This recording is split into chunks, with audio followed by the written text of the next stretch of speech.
Bismillahirrahmanirrahim. Assalamualaikum warahmatullahi wabarakatuh. Alhamdulillahirabbil alamin. Alhamdulillahilladzi hadana li hada wa ma kunna linahtadiya laula an hadanallah. Asyhadu an la ilaha illallah wa asyhadu anna Muhammadan abduhu wa rasuluhu la nabiyya ba'da.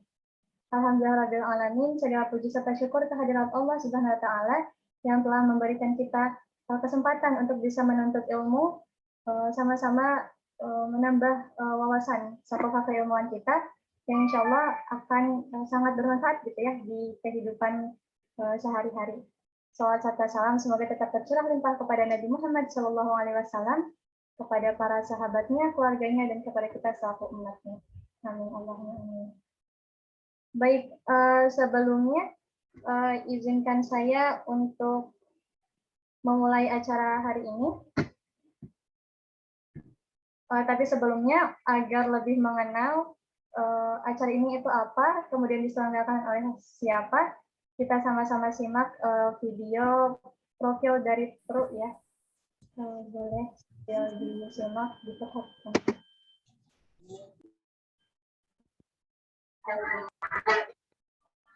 Bagi perempuan, khususnya ibu dan calon ibu yang fokus pada pendidikan perempuan, rumah tangga, pemberdayaan, serta keluarga dan pengasuhan anak dalam worldview Islam.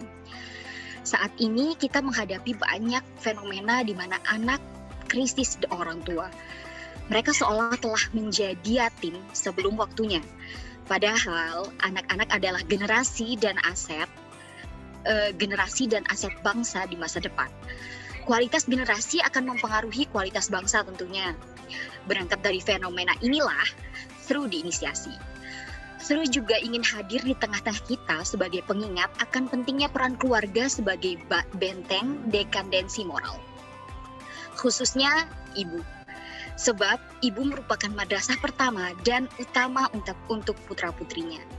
Juga melihat minimnya pendidikan dan bekal persiapan menjadi istri dan ibu, sehingga platform Thru diharapkan mampu memberikan kontribusi, manfaat untuk ibu dan calon ibu. Nah, Thru ini memiliki visi, yaitu yang pertama membangun Indonesia melalui keluarga, yang kedua menjadikan pribadi yang senantiasa menyiapkan ilmu untuk ikut membangun moral generasi bangsa melalui keluarga, menularkan kesadaran bersama akan kebutuhan mendasar seorang perempuan untuk menjadi madrasah peradaban dalam keluarga, yaitu ilmu keluarga dan ilmu menjadi orang tua. Thru ini sudah beberapa kali mengadakan event ya. Nah, beberapa event yang pernah diselenggarakan oleh komunitas ini antara lain adalah Indonesia Mommy Talks, yang diadakan saat launching Thru pada tahun 2017. Nah, di situ kami mendatangkan narasumber di antaranya yaitu Ibu Ledia Hanifah, anggota DPR RI, bidang pemberdayaan perempuan, kemudian ada Ibu Fahira Idris, Senator DPRD Jakarta, Ketua Gerakan Nasional Anti Miras, dan Ketua Bank Japar.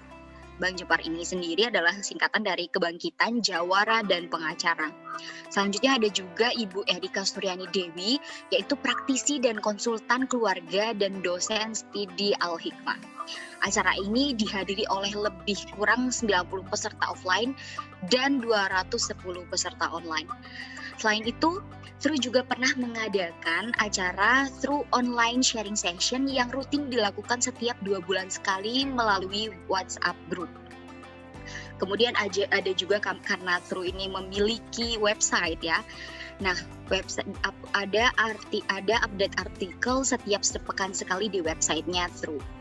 Kemudian Thru juga sempat mengalami vakum selama beberapa bulan, namun sekarang Thru sudah kembali lagi dengan tentu saja dengan perencanaan yang lebih matang, dengan beberapa agenda yang direncanakan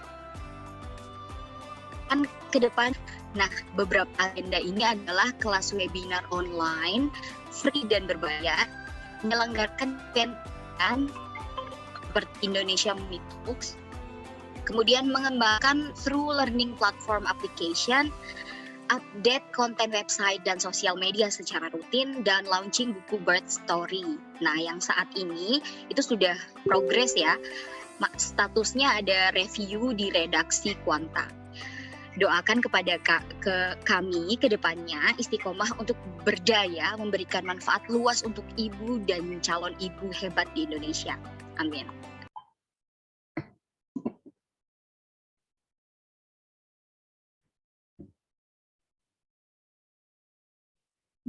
Jadi kurang lebih seperti itu ya gambaran mengenai TRU itu sebagai wadah untuk para calon ibu dan ibu untuk bisa bersama-sama mempelajari kehidupan atau ilmu dalam rumah tangga.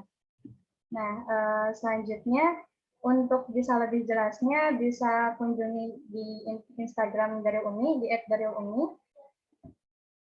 Dan izinkan saya untuk bisa men-share beberapa informasi.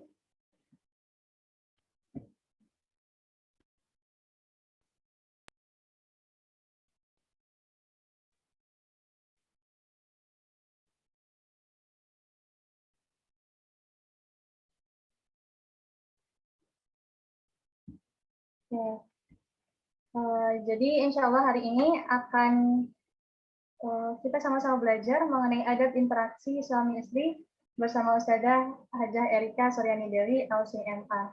Beliau merupakan seorang konselor keluarga sekaligus pembina di kajian Darul Umi.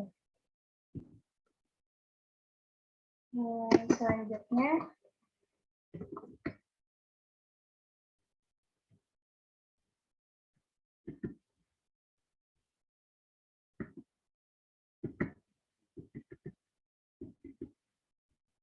mohon maaf ada sedikit gangguan ya.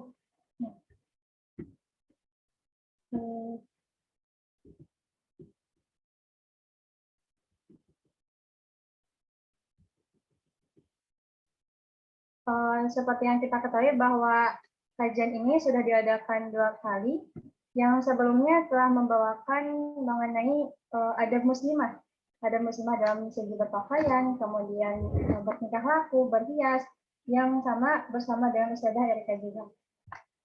Akhwat bisa mencari informasi mengenai itu di bit.ly/TRUofficial.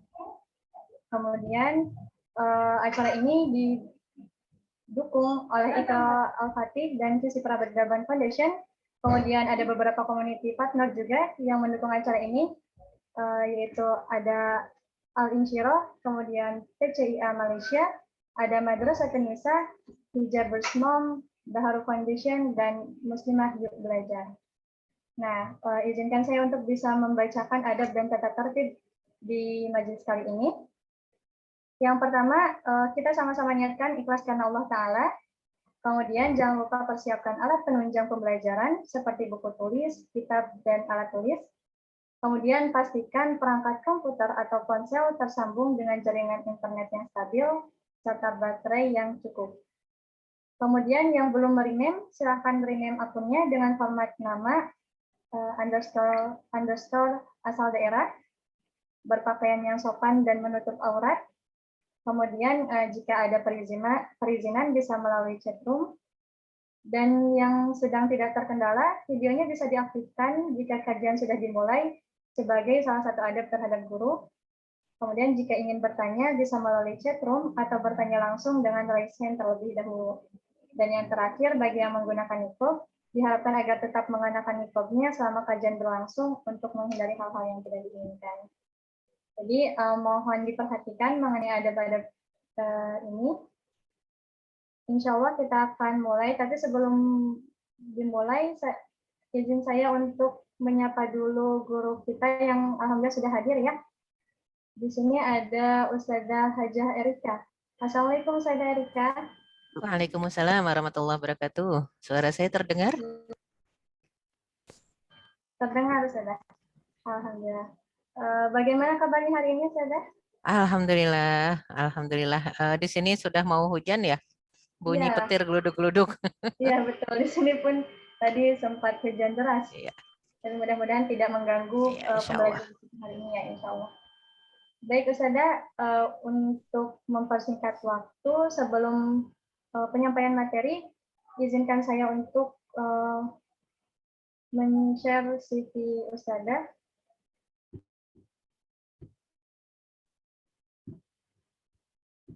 Jadi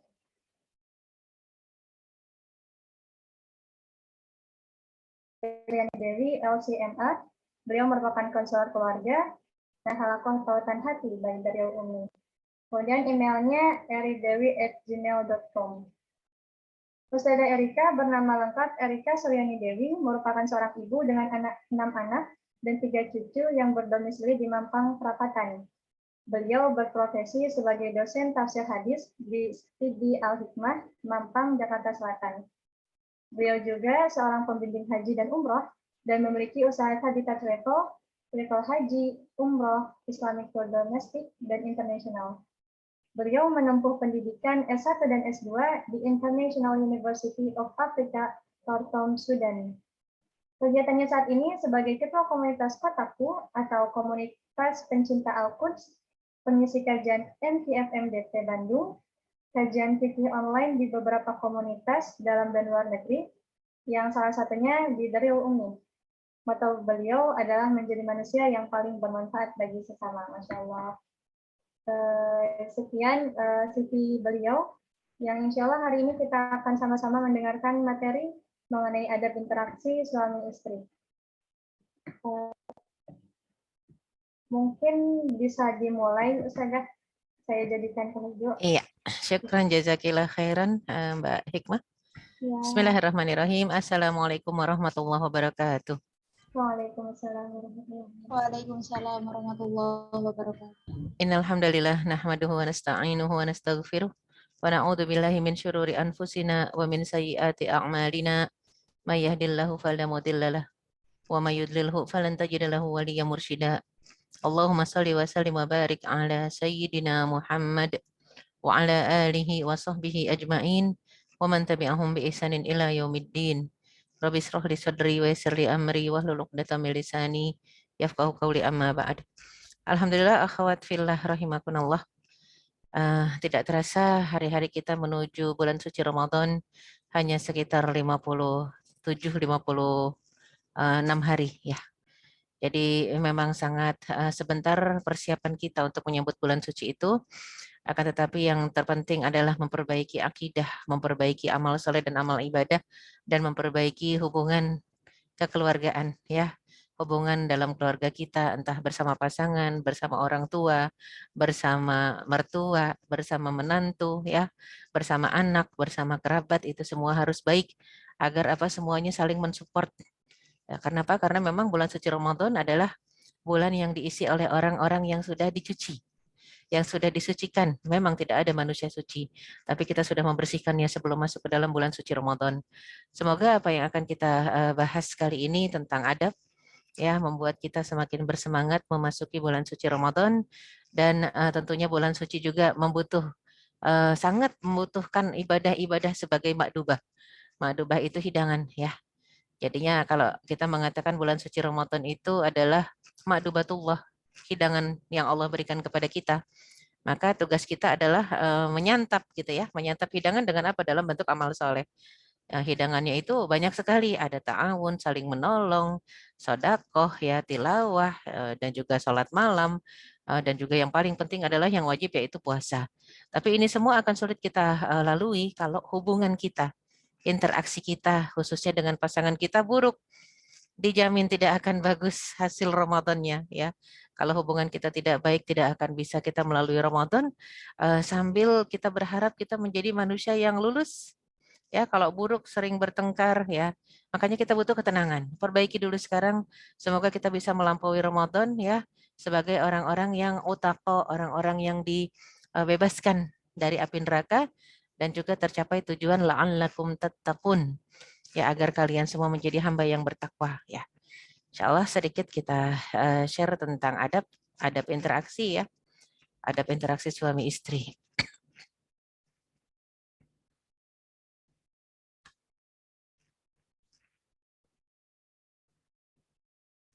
Ya, kita lihat mungkin ada yang mengatakan kenapa harus ada adab. Adab ini meliputi segala hal. Ya, jangankan adab terhadap suami, adab terhadap orang tua, adab terhadap Allah dan Rasulnya, adab terhadap guru, adab terhadap pimpinan, nggak cuma itu. Bahkan kepada makhluk-makhluk yang ibarat kata nggak bisa bicara, terhadap binatang saja kita harus beradab. Wa idza qataltum fa ahsinul qitlah. Wa idza dzabhtum fa ahsinudz dzibhah. Kalau kalian membunuh dalam peperangan, maka baiklah caranya. Perbaiki cara membunuh itu. Fadribu fawqal a'naq. Langsung penggal atas kepala. Matinya cepat gitu ya. Nggak boleh disiksa-siksa. Ini kalau musuh yang mau nembak kita, musuh yang mau nusuk kita, kan boleh ya di medan peperangan untuk yang namanya jihad fisabilillah. Kemudian ketika disebut wa idza dzabhtum fa ahsinudz dzibhah. Kalau kamu mau menyembelih hewan, maka baiklah dalam menyembelih. Jangan pisaunya tumpul, pisaunya harus tajam. Najamin pisaunya nggak boleh di depan hewan. Nah ini ibarat kata. Kalau kita ambil percontohan, kata bal ihsan ala kulli syai. Allah Subhanahu wa taala mewajibkan untuk ihsan dalam berbagai hal, apalagi dalam hal interaksi kepada sesama manusia. Likulli dzikibdin rutbatin ajr. Di setiap makhluk bernyawa itu ada pahala. Ketika kita baik berinteraksi dengan mereka yang bernyawa ini. Oleh karena itu penting sekali buat kita untuk memperbaiki interaksi terhadap orang yang paling dekat dengan kita. Yang satu rumah. Ya, kalau dengan yang luar rumah kita bisa baik, terkenal dengan kebaikan budi pekerti, maka dengan yang satu rumah harus lebih terkenal lagi kebaikannya. Ya, karena memang kita sebenarnya tidak mencari keterkenalan ya, ketenaran tidak. Akan tetapi ada qadarullah yang terkenal bagus di luar rumah. Ternyata keluarganya mengatakan dia sebenarnya nggak seperti itu. Aduh, sedih sekali. Karena Rasulullah SAW sendiri mengatakan khairukum li ahlihi wa ana khairukum li ahli. Sebaik-baik kalian yang paling baik terhadap keluarganya. Dan aku adalah orang paling baik terhadap keluargaku, terhadap istriku, anakku, pembantuku.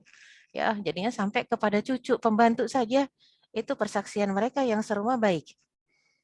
Nah, saat-saat ini banyak yang datang konseling itu luar biasa, mungkin terkenal dengan kebaikannya di luar rumah. Tapi di dalam rumah ternyata istrinya geleng, nggak bagus di dalam rumah interaksinya. Di dalam rumah ternyata suaminya geleng. Istri saya nih di luar ustazah, tapi dalam rumah bukan ustazah gitu ya. Jadi banyak yang seperti itu. Banyak sekali kasus-kasus yang akhirnya terpaksa ya dibawa ke KUA untuk dimediasi. Ujung-ujungnya PA, Pengadilan Agama. Nah, jadi ini yang kita khawatirkan ya. Kita tidak ingin sebenarnya sampai kepada perpecahan. Akan tetapi sekali lagi qadarullah wa masya'a fa'al, apapun juga yang Allah kehendaki pasti terjadi. Kita sebagai manusia hanya dituntut untuk ikhtiar. Ketika menikah harus ada niat. Nikah nggak pakai niat nggak jadi gitu ya. Semua amalan nggak pakai niat nggak jadi, nggak ada nilainya di sisi Allah Subhanahu Wa Taala. Maka niatnya harus ikhlas, mengikuti apa yang diajarkan oleh Rasulullah Sallallahu Alaihi Wasallam. Al aslu fil ibadah al ittiba'. Asal dalam ibadah itu tinggal niru aja. Niru siapa? Niru Rasul ya. Apa yang sudah dicontohkan itu yang dikerjakan ya. Dulu Rasulullah bagaimana dalam interaksi rumah tangganya dengan istri-istrinya, Masya Allah. Baiti jannati. Ketika disebutkan satu slogan oleh Rasulullah, rumahku adalah surgaku ya, maka rasanya bukan berarti aduh rumah Rasul indah ya, besar, megah kayak istana, di bawahnya sungai mengalir. Oh itu bukan, itu gambaran surga yang sebenarnya. Tapi kalau rumah Rasulullah SAW sangat. Kalau sekarang rumah RSSS, rumah yang sangat sederhana dan apa ya, sempit sekali gitu kali ya. Jadi kalau mau kita gambarkan itu rumah Rasulullah. Ya, rumah Rasulullah SAW adalah kuburannya sekarang. Kalau kita masuk ke Raudhah, ada kuburan Rasul, kita ziarah ke sana di Raudhah, ya segitu itu rumahnya. Ya, jadi Raudhah itulah rumahnya. Ya, jadi memang kalau kita bayangkan rumah Rasul megah, tidak. Sangat-sangat sederhana dan sempit sekali gitu ya. Nah, mungkin untuk ukuran kenapa kalau zaman sekarang rumah yang megah itu yang terdiri dari beberapa kamar, sedangkan rumah Rasul ya satu begitu aja, blek petak itu ya di situ ada tinggal di sekat-sekat aja pakai tirai gitu ya. Disitulah juga ada kasur, di situ juga ada dapur, ya yang jelas tidak akan ada kamar mandi. Karena kalau orang-orang terdahulu kamar mandi itu di luar rumah. Ya, jadi makanya mereka sehat, tidak pernah bawa-bawa jamban ke dalam rumah. Ya, kalau kita kan jamban bukan cuma dalam rumah, dalam kamar tidur ada jamban kita. Ada WC dalam kamar tidur ya, ini orang-orang zaman sekarang. Makanya sangat rentan dengan penyakit ya. Baiti jannati, rumahku surgaku. Kenapa disebut surga? Rasanya seperti surga. Surga itu damai, penuh ketenangan. Surga itu impian. Surga itu cita-cita semua muslim untuk pulang ke sana. Yang kita merasakan kalau kita dari luar rumah, capek-capek, letih-letih, kalau sampai rumah, rasanya kayak sampai surga gitu. Udah finish semuanya. Ya, sudah finish semua beban-beban berat dari luar rumah. Itu maksudnya, baiti jannati. Jangan sampai di luar rumah sudah suntuk, sampai rumah lebih suntuk. Atau di luar rumah sudah capek nih ya, sampai rumah berharap bisa istirahat, ternyata aduh yang ditemui adalah pasangan yang tidak bisa memberikan ketenangan. Ya, tapi yang ada bisa malah menambah kericuhan, menambah beban-beban dan tidak ada istirahat. Nah, ini yang tidak kita harapkan. Ini bukan selalu konotasinya sang suami pergi kerja, pulang istri cari gara-gara, enggak selalu begitu ya. Kadang-kadang dua-duanya pergi kerja, keluar rumah, pulang. Nah, dua orang yang baru kena toksik gitu ya, baru kena toksin ya, baru dari luar ada racunnya, masuk ke rumah harusnya saling menetralisir, saling mengobati luka-luka di luar rumah. Bukan masing-masing akhirnya egois, saya kan capek, saya juga kata istrinya, saya juga kerja, wah udah itu alamat ya. Terjadilah pertempuran. Jadi memang harus masing-masing mengerti dan memahami fungsi rumah. Sebagai surga berarti sampai rumah harusnya sudah finish. Beban-beban di luar rumah ya, apapun juga yang membuat kita terpapar dengan maksiat di luar rumah, sampai rumah harusnya sudah clear. Jangan sampai, jadi semuanya kita hindari ya. Makanya kenapa kalau surat Al-Baqarah ayat 187 itu sampai menyebutkan perumpamaan seperti libas alias baju. Hunna libasul lakum wa antum libasul lahun. Istri adalah pakaian buat suami, suami adalah pakaian buat istri. Berarti mafhum mukhalafah. Artinya dari dua sisi yang disebut pakaian tadi. Yang satu pakaian buat yang lain ya. Apa sih fungsi pakaian kok disebutnya pakaian gitu ya? Maka kalau kita lihat surat Al-A'raf ayat ke-26 di sana dijelaskan oleh Allah Subhanahu wa taala. Bahkan kita lihat di sini ini adalah perintah Allah ya, panggilan Allah bukan kepada ya ayyuhalladzina amanu, tapi ya bani Adam.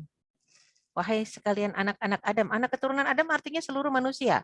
Mau beriman mau nggak beriman kepada Allah. Ada yang musyrik, ada yang kafir, ada yang ateis, ada yang semuanya.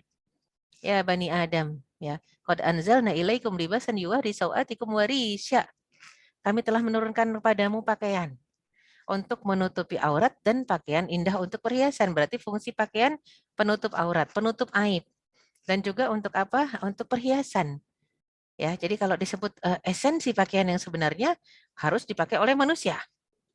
Jadi manusianya ini mau dia beriman nggak beriman harusnya pakai pakaian. Nggak ada udah dari sananya tuh suku yang itu nggak pakai pakaian, nggak ada begitu ya. Itu pasti ada satu zaman di mana mereka disesatkan oleh orang-orang yang memang ingin mereka sesat. Nabi Adam alaihissalam turun ke dunia pakai pakaian ya. Jadi di surga juga manusia pakai pakaian, tapi kok kenapa sekarang kalau kita lihat kisah-kisah Tarzan seolah-olah manusia itu pakainya cukup koteka gitu ya. Enggak bisa. Dan itu bukan budaya yang harus dilestarikan, harus disadarkan kalau mereka harus pakai pakaian. Ya, karena memang himbauannya untuk Bani Adam. Anak-anak keturunan Adam. Manusia mulia karena dia bisa menutupi aib, menutupi aurat, dan manusia mulia karena memang pakaiannya itulah yang penutup auratnya itu satu fungsi untuk sebagai apa? Perhiasan, menghiasi dirinya. Begitu juga suami istri harusnya saling menutupi auratnya, menutupi aibnya. Tidak vulgar diceritakan di mana-mana. Bahkan yang lebih vulgar lagi diceritakan di wall. Ya, di status semuanya dengar. Wah, repot. Bukan semuanya dengar aja, semuanya tahu. Semua manusia tahu, semua manusia bisa baca, bukan cuma satu kompleks, tapi satu dunia. Ya, karena di wall ya. Ini yang paling bahaya. Oleh karena itu penting sekali buat kita untuk memahami fungsi tadi ya.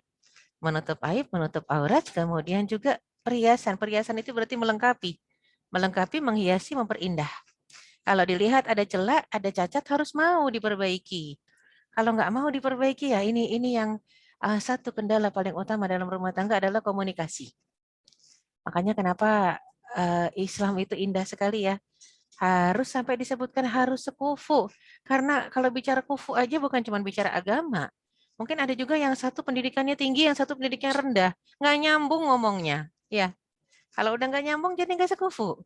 Yang satu ke timur, satu ke barat. Ini bisa menjadi bibit-bibit perpecahan ya. Kalau dua-duanya tidak diikat dengan ketakwaan. Ya, padahal yang namanya hidup berumah tangga itu harusnya kan saling mengingatkan.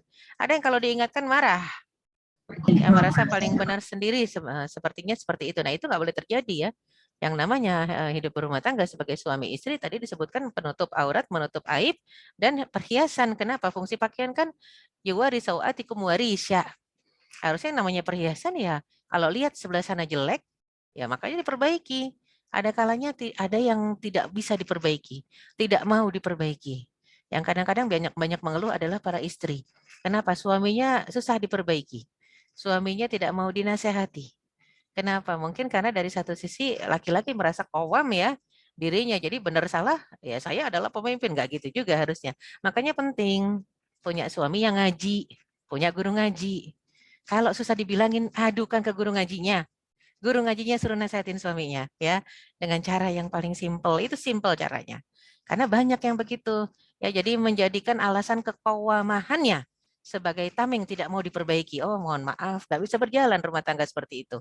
Boro-boro kita sampai kepada sakinah mawaddah rahmah, ya, boro-boro sampai ke sana. Itu yang akan susah pasti hari-harinya hanya akan ya diisi dengan pertengkaran karena nggak nyambung ngomongnya ya. Nggak nyambung satu ke timur, satu ke barat. Jadi tadi disebutkan walibasut taqwa dzalika khair. Pakaian takwa, baju takwa itulah yang terbaik. Di Indonesia ini unik kalau disebut baju takwa, baju koko ya. Padahal disebut libasut taqwa. Ketakwaan sebagai pakaian. Jadi pakaian itu bukan yang indah, yang mahal. Pokoknya takwanya jadi pakaian. Pakaian standarnya pertama adalah menutup aurat dan menampakkan ya sebagai bentuk perhiasan, sebagai bentuk perhiasan. Silahkan yang indah, kalau nggak terlalu mahal sehingga tidak boros gitu ya. Tapi lihat fungsinya.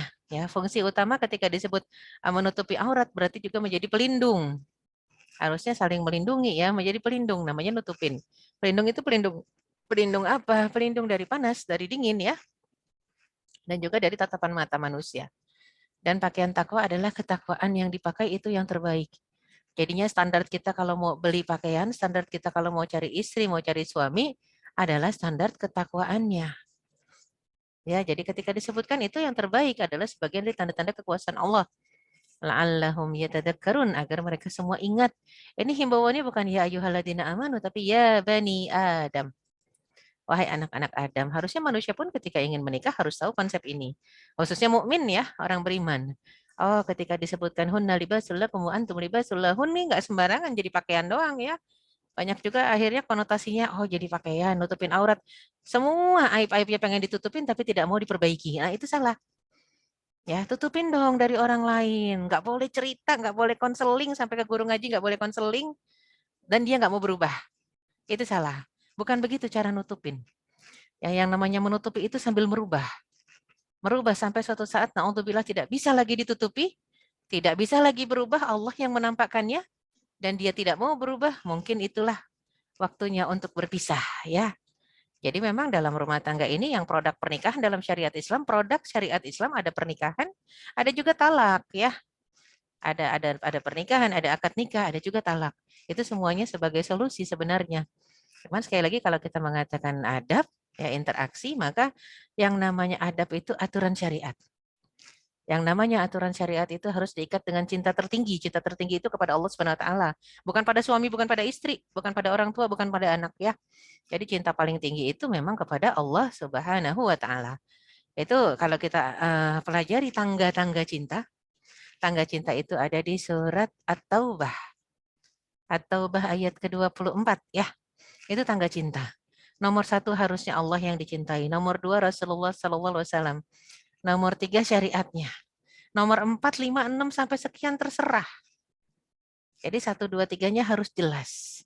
Dan artinya kita mau mencintai siapa saja tapi ingat nomor 1-nya Allah, 2-nya Rasul. Dan ketiganya itu syariatnya. Untuk menegakkan syariat. Artinya kita nggak bisa, saya menikah atas nama cinta. Cinta sama siapa dulu? Ya, jadinya nggak bisa cuma semata-mata. Nah ini ciri-ciri cinta nih ya, nginget-nginget, disebut-sebut namanya terus. Makanya kalau Allah yang cinta, kalau orang yang cinta kepada Allahnya itu di tangga kecintaan yang benar, dia akan sering-sering menyebut nama Allah. Kaget sedikit, astagfirullah. Ya, mendengar berita yang nggak bagus, innalillah gitu ya. Terus kemudian kagum sedikit, masya Allah, tabarakallah. Ini ciri-ciri cinta nih sama Allah ya. Kalau ada berita yang buruk, subhanallah. Ada bencana, subhanallah. Ada satu musibah yang kayaknya nggak mungkin bisa ya secara manusia ya, sifat manusia nggak mungkin bisa kita pikul. Dia akan mengatakan hasbunallah wa ni'mal wakil, ni'mal maula wa ni'man nasir, wala haula wala quwata illa billah. Ini ciri-ciri cinta kepada Allah. Kalau orang yang hanya mencintai pasangannya dan cinta kepada Allahnya nomor sekian, bukan nomor satu, bisa kita lihat ya. Apa responnya, reaksinya apa? Dikit-dikit yang disebut, kalau kata suamiku, ya, kata masku, kata abangku, kata abinya nih, ya, terus begitu juga suaminya. Dikit-dikit kalau istriku, istri gue, istrinya, itu yang disebut-sebut. Itu kelihatan, ya. Jadi makanya ciri-ciri cinta nomor satu harus Allah Subhanahu wa Ta'ala. Rumah tangga yang belum seperti ini, yang tangga kecintaannya salah, itu akan diisi dengan orang-orang depresi. Karena terlalu banyak mengharap kepada makhluk. Berharaplah kepada Allah. Jadikan Allah tempat bergantung. Kita kan sering baca surat Al-Ikhlas ya. Mungkin bukan karena cinta dengan isinya, tapi karena pendeknya surat itu ya. Allahus Samad. Allah tempat bergantung. Allah tempat berharap. Gantungkan harap setinggi-tingginya kepada Allah. Ikhtiarlah untuk sampai kepada harapan tadi. Banyak orang yang berharap aja tapi nggak ikhtiar. Diem aja tapi ngarepnya gede gitu ya. Itu namanya tulul amal. Ya, panjang angan-angan, nggak boleh, Allah nggak suka. Jadi kalau kita berharap kepada Allah, ikhtiarlah yang maksimal. Selalu mengingat-ingat, mengagumi dan memuja Allah Subhanahu wa Ta'ala. Kalau melihat sesuatu yang buruk, Subhanallah, Maha Suci Allah. Kalau melihat sesuatu yang baik, Masya Allah, la quwata illa billah. Itu dalam interaksi keseharian, dalam rumah tangga juga begitu. Ya, tiba-tiba mendapati suaminya atau istrinya, ya, tidak sesuai dengan apa yang Allah perintahkan, ya ucapkan, Subhanallah. Maha suci Allah. Subhanallah, harusnya tidak seperti itu. Harusnya begini dan begitu. Ya, anaknya juga begitu. Kalau anaknya susah misalnya, diingatkan untuk taat, ya, anaknya susah dinasehati. Subhanallah, Maha suci Allah. Mereka semua cuma titipan loh, bukan punya kita. Kalau kita udah nggak sanggup, nggak kuat ngelurusin lagi, adukan kepada yang punya. Ya Allah, sang pemilik nyawa, sang pemilik seluruh alam semesta. Ini orang-orang di sekitarku yang kau titipkan kepadaku. Aku kembalikan kepadamu, ya. Kembalikan kepadamu pengaturannya, pengurusannya, aku tidak sanggup. Aku lemah kalau tidak bersandar kepadamu. Insya Allah orang yang seperti ini nggak akan pernah ada masalah. Kalaupun ternyata anaknya menyebalkan, suaminya menyebalkan, atau istrinya menyulitkan, dia nggak akan pernah depresi, stres, nggak. Karena tingkat kecintaan tertinggi adalah Allah Subhanahu wa Ta'ala. Dia ridho dan ikhlas kepada takdir Allah. Karena sebelum nikah dia udah istikharah, gitu ya. Jawaban istikharah tuh bukan ini adalah kebahagiaanmu di masa yang akan datang, bukan. Nggak selalu begitu. Istikharah itu jawabannya artinya apa? Ini yang akan datang adalah takdirmu. Kalau yang namanya takdir itu kan bisa disikapi dengan apa? Dengan ridho dan ikhlas akan jadi bahagia walaupun buruk. Walaupun takdirnya buruk, ya. Makanya penting buat kita untuk ridho dan ikhlas kepada takdir Allah apapun bentuknya. Ketika Allah sudah berikan satu jatah, ingat ini cuma dunia. Dunia itu remeh, temeh. Akan berakhir cepat. Di akhirat belum tentu bareng-bareng lagi ya. Kenapa? Karena kalau bicara akhirat itu bicara apa? Bicara mujahadah kita mengejar ridha Allah. Belum tentu bersama lagi dengan orang yang misalnya ya, misalnya aduh ada yang suaminya susah sholat, ada yang suaminya ya mungkin wah ngerokok melulu, kita udah sebel gitu ya. Misalnya ngerokok habis-habisan, padahal beli nasi aja susah. Tapi kalau sehari rokoknya sampai 1 pak misalnya gitu ya. Tapi ngingetinnya nih, susah ada yang begitu. Saya juga punya teman, punya sahabat yang suaminya, wah, ahlul hisab. Hisab rokok maksudnya. Ngisap rokok terus. Padahal sudah dipakein ring jantungnya. Itu istri dan anak-anaknya udah nggak ada harapan kayaknya. Tapi kan saya bilang nggak boleh patah semangat, nggak boleh putus asa. Ingetin terus aja. Ayah kan udah dipasangin ring 2 lagi. Ya ayah gimana harusnya. Nah itu luar biasa sabarnya istrinya dan anak-anaknya. Ayah kami nggak bisa. Jadi qadarullah istri dan anak-anaknya itu bengek semua kalau kena asap rokok. Jadi suaminya nggak bisa ngerokok di rumah. Di luar. Itu diingetin terus aja. Tapi boleh jadi ini karena istrinya sabar aja ya. Tapi orang sabar itu juga bukan berarti dia nggak boleh marah. Dia suatu saat ketika sudah bengek karena jangankan menghisap, mencium bau rokok yang ada asapnya depan mata. pakaian yang sudah kena asap rokok saja di luar kenanya, masuk ke rumah, ada baunya, dia langsung bengek. Itu istrinya. Karena sahabat saya tahu gitu ya. Itu langsung bengek. Luar biasa. Jadi, ayah maaf, ibu nggak bisa nyium bau rokok. Ayah sana udah ganti baju, mandi segala macam. Ya kadang-kadang gregetan gitu ya. Tapi luar biasa. Kalau diingatkan sabar ya teh, dia akan jawab, kan teteh bilang yang namanya jodoh di surga. Ya udah saya mah sabar aja, kali di surga ada yang lain. Ini kalau suaminya ngerti ya, dia akan berubah kalau pengen ketemu lagi di surga. Tapi kan banyak yang ya sudahlah dunia dipikir yang namanya pernikahan akan pasti berjumpa di surga. Oh tidak, akan dilihat seberapa besar tadhiyah kita, pengorbanan kita mengejar ridha Allah, cinta Allah ya, itu yang nomor satu. Boleh jadi nanti di surga beda pasangannya. Tenang aja ya. Jadi jangan heboh, kadang-kadang tuh suka heboh, resah, gegana, gelisah, galau, merana, curhat. Kalau curhatnya salurannya benar boleh. Ke guru ngaji boleh. Ke ustadz, ke ustazah, ke ulama boleh. Ini salurannya kan wall ya, di mana ya wall chat gitu ya.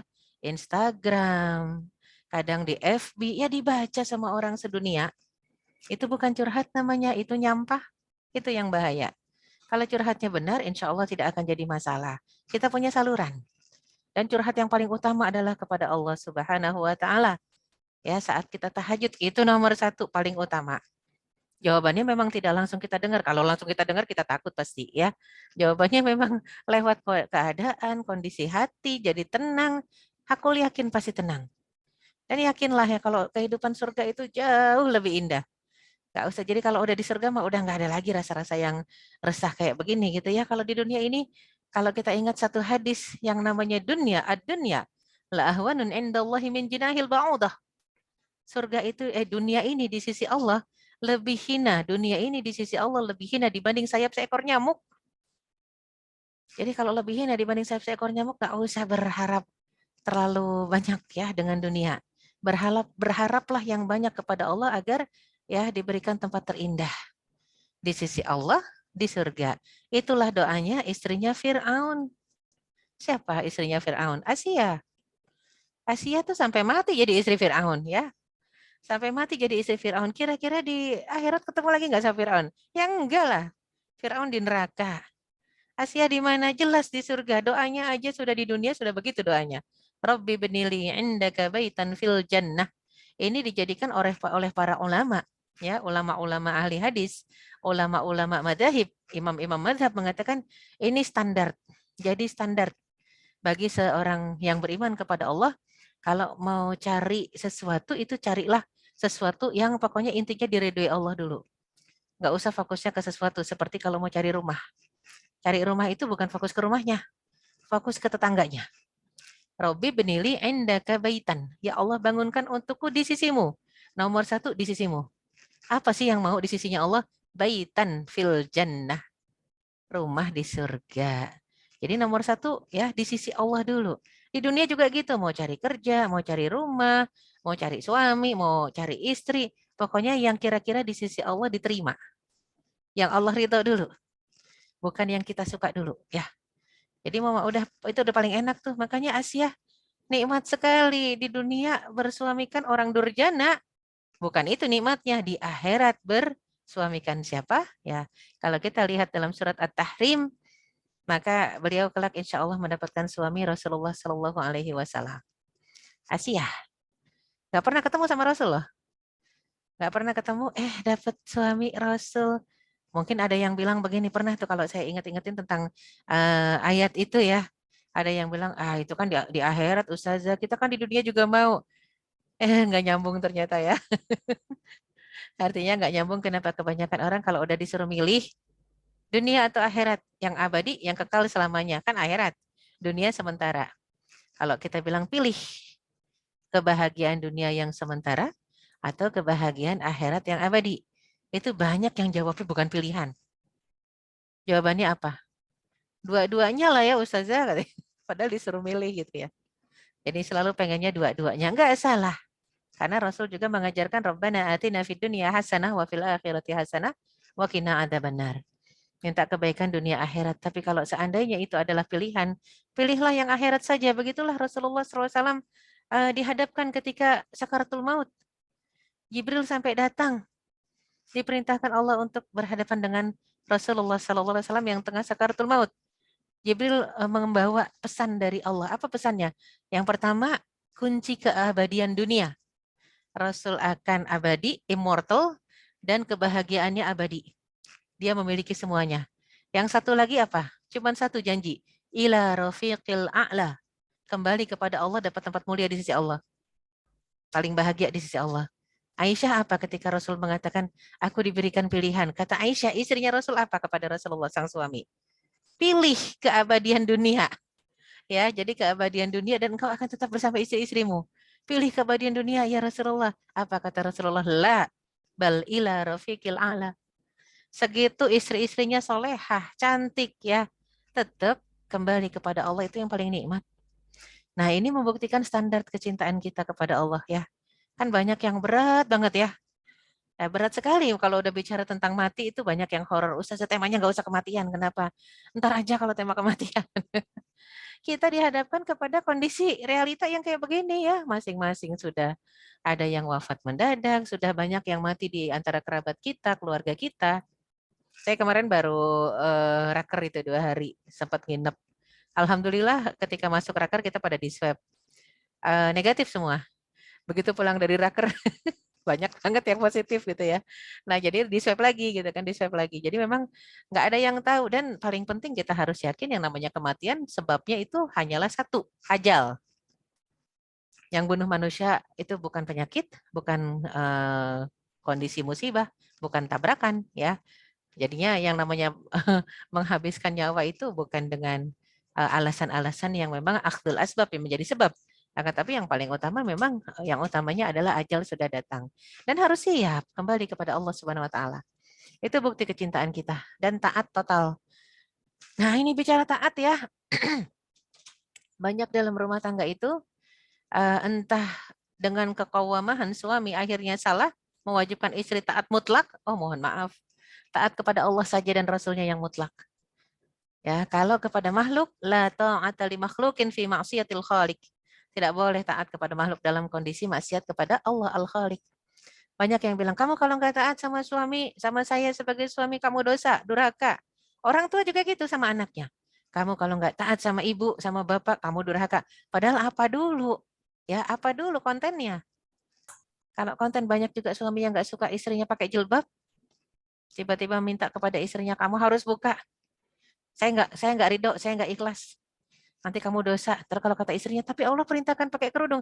Dosamu aku tanggung. Waduh, sombong sekali ya. Wala taziru waziratun wizra ukhra. Tidak ada seorang pun yang bisa menanggung dosa orang lain. Suami tidak bisa menanggung dosa istrinya. Orang tua tidak bisa menanggung dosa anaknya. Masing-masing tanggung sendiri gitu ya. Nah, cuman ya itulah dia. Makanya yang paling penting, ciri-ciri cinta ini kalau memang ibarat kata Allah nomor 1, Rasul nomor 2, syariat nomor 3, oke sesekali nyebut kata masku, ya, kata ibuku, ya nggak apa-apa. Kalau memang perkataan itu tidak bertolak belakang dengan perkataan Allah Subhanahu Wa Taala. Aduh takut, saya kalau sampai maghrib ini belum pulang karena aturannya di rumah. Misal nih seorang anak ya, orang tua udah kasih batasan kalau anak perempuan maghrib nggak boleh di luar lagi. Itu bagus, ketakutan yang bagus karena apa? Allah juga menginginkan perempuan ya kalau kemana-mana nggak usah sendiri, harusnya ada temannya. Ya ada juga mahramnya dan jangan gelap-gelap di luar. Kalau sekarang kan jangan kata maghrib, jam 11 perempuan masih sendirian di luar. Kadang-kadang ada yang baru pulang, ya. Entah dari kantornya pakai motor jam 11. Aduh, kadang-kadang miris ya. Apalagi jam 11 malam masih di halte bis. Waduh, seorang diri. Ngeri ya. Bukan takut pandangan manusia.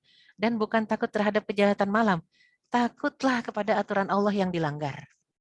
Ya, harusnya perempuan kan ada pendampingnya selalu.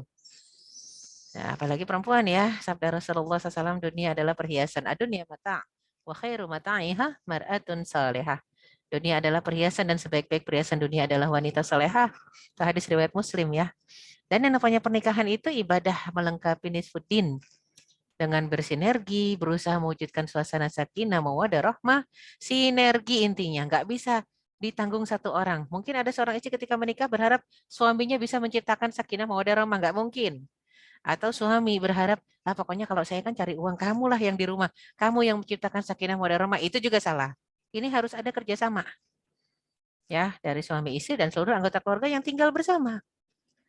Sadar akan tanggung jawab di hadapan Allah Subhanahu wa taala. Ketika menikah itu adalah melengkapi nisfuddin, maka kata Allah Subhanahu wa taala, fattaqu binisfil baqi.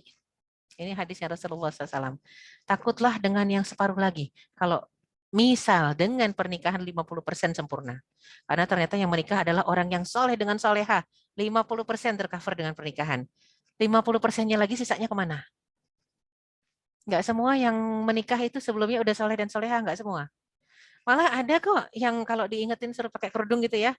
Nanti deh saya pakai kerudungnya kalau udah nikah. Sering kan kita dengar kayak gitu. Saya pakai jilbabnya kalau udah nikah aja. Saya taubatnya kalau udah nikah aja ya. Ada beberapa teman itu yang wah pergaulannya masih bebas tapi kalau diingatkan untuk segera taubat nanti deh kalau udah dapet istri saya taubat. Waduh. Ya ini yang repot. Jadi fattaqu binisfil baqi, takutlah kepada yang 50%-nya lagi ini diraih sebelum nikah harusnya. Itu tanggung jawab pribadi dan ketika menikah bersama di hadapan Allah Subhanahu wa taala. Ya, akan diminta pertanggungjawaban. Selalu taat dengan perintah-perintah Allah dan sunnah-sunnah Rasulullah SAW. Ketaatan mutlak tanpa syarat hanya kepada Allah. Kalau kepada manusia itu ada syaratnya. Ya, dalam ketaatan di jalan Allah Subhanahu wa taala, ya. Bersandar totalitas tawakal hanya pada Allah. Taat pada suami hanya dalam ketaatan di jalan Allah dan dalam perkara yang mubah, sunnah dan wajib. Taat yang sifatnya muqayyad dan bersyarat. Jadi kalau sama makhluk, siapapun makhluknya itu SKB, syarat dan ketentuan berlaku ya. Ya jadinya nggak tiba-tiba aja harus taat mentang-mentang suami dan orang tua kadang-kadang gitu ya. Tunduk pandang qadul basar ini mendatangkan ketaatan juga kepada Allah Subhanahu wa taala. Artinya dari qadul basar ini kita bisa lahir rasa qanaah. Kalau sama suami istri saling memandang dapat pahala. Tapi kalau sama yang bukan suami istri saling memandang dapat dosa. Hati-hati ya. Hati-hati kan kita kadang-kadang pandang-pandangan sama tukang sayur ya. Mas, ayolah kurangin sedikit harganya gitu ya. Lagi nawar ikan ini ya sama nawar ayam. Masa mahal banget sih Mas. Aduh halus banget sama tukang sayur. Sama suaminya mending Mas. Enggak. Mas. Jadi beda gitu ya. Kalau sama suami bentak Mas. Sama bagian sama tukang sayur Mas. Aduh beda. Itu aja udah salah ya. Pandangannya juga gitu. Kalau sama tukang sayur menggoda, bagian sama suaminya melotot. Nah, itu kan beda ya. Jadi mana yang harusnya mendatangkan pahala, mana yang mendatangkan dosa. Sekarang itu sudah rancu ya. Jadi seorang istri itu harus qanaah, ridha bil qalil, menyenangkan kalau dipandang, berdandan untuk suami mengharap ridha Allah semata. Seperti salah seorang sahabiah yang memang punya suami buta. Tunanetra, tapi dia dandan habis sepanjang hari. Dandannya itu cantik sepanjang hari.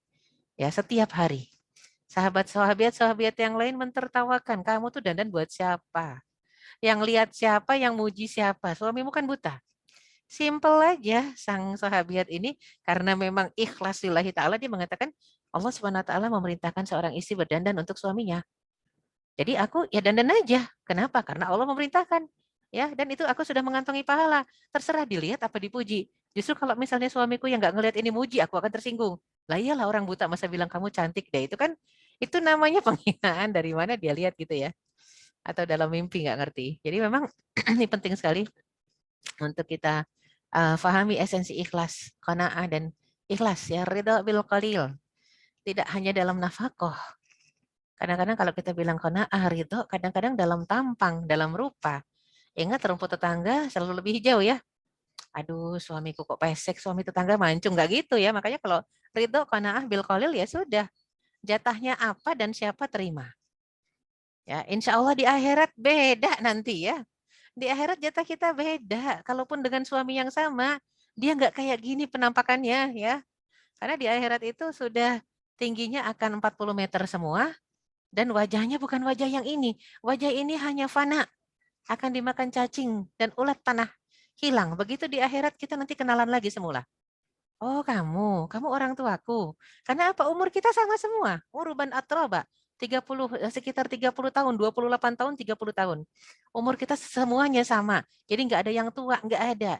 Makanya salah seorang nenek pernah bertanya kepada Rasulullah, saya masuk surga nggak?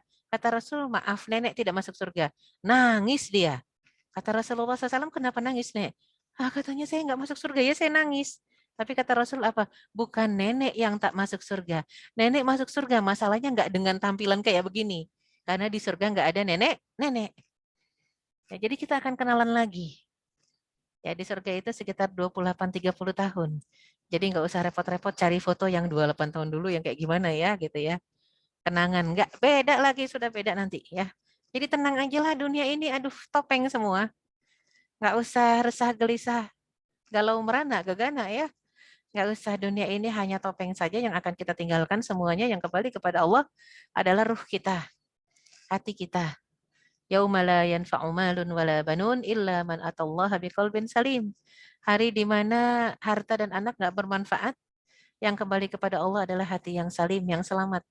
Hati aja yang dijaga, yang dibersihkan ya. Nah, kalau fisik dibersihkan, dimandikan, ya mati pun nanti kita dimandikan orang. Sekarang pun kita mandi. Tapi yang paling utama adalah kebersihan hati. Jaga harta suami, dandan untuk suami. Walaupun Allah juga memerintahkan suami dandan untuk istri. Tapi betapa banyak yang istrinya selalu dandan buat suami, tapi suaminya penampilannya kayak ini tukang-tukang gitu ya hari-hari. Ada yang suaminya di rumah cuma pakai celana pendek gitu ya. Kaos oblong padahal istrinya udah cantik kayak bidadari. Itu banyak yang gitu tuh. Para istri kalau ikhlas nggak bakal sakit hati. Dan para suami kalau ngerti tanggung jawabnya di hadapan Allah, dia akan dandan seganteng mungkin untuk istrinya. Karena diperintah Allah Subhanahu wa taala tiap hari. Ya, jadi ini adab komunikasi itu harusnya memang komunikasinya pakai ayat. Pakai ayat, pakai hadis. Nah, berarti kan ibu-ibu harus belajar ayat dan hadis. Kalau komunikasi pakai ayat, pakai hadis, insya Allah nggak berantem kalau suaminya bertakwa ya.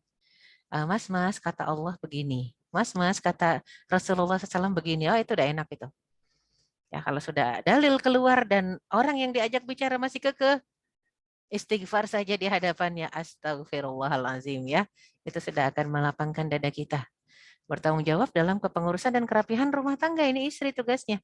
Bukan berarti dia dari pagi sampai sore nyuci aja, nyetrika aja. Bukan. Ya, ini bisa dibagi, di-share pekerjaannya dengan khadimah, dengan keluarga ya. Dia saja yang bertanggung jawab, tapi bukan dia yang harus mengerjakan. Ini penting harus difahami. Dan muslimah wajib menutup aurat di depan non mahram. Harus di depan non mahram. Siapa sih non mahram terdekat? Ipar. Alhamul maut. Ipar itu maut kata Rasulullah ya.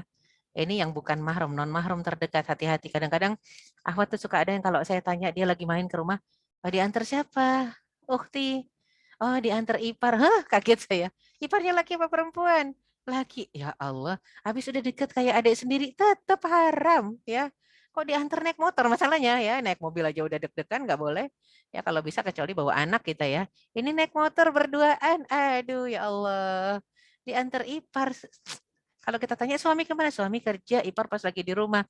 Wah udah deh itu nano-nano perasaan saya ya. Ini gimana ya? Diantar ipar kemana-mana. Bahaya sekali karena kita berpikir kan kita nggak mungkin nikah sama ipar. Iya, karena suami kita masih hidup. Coba kalau suami wafat, lah kan mungkin ya.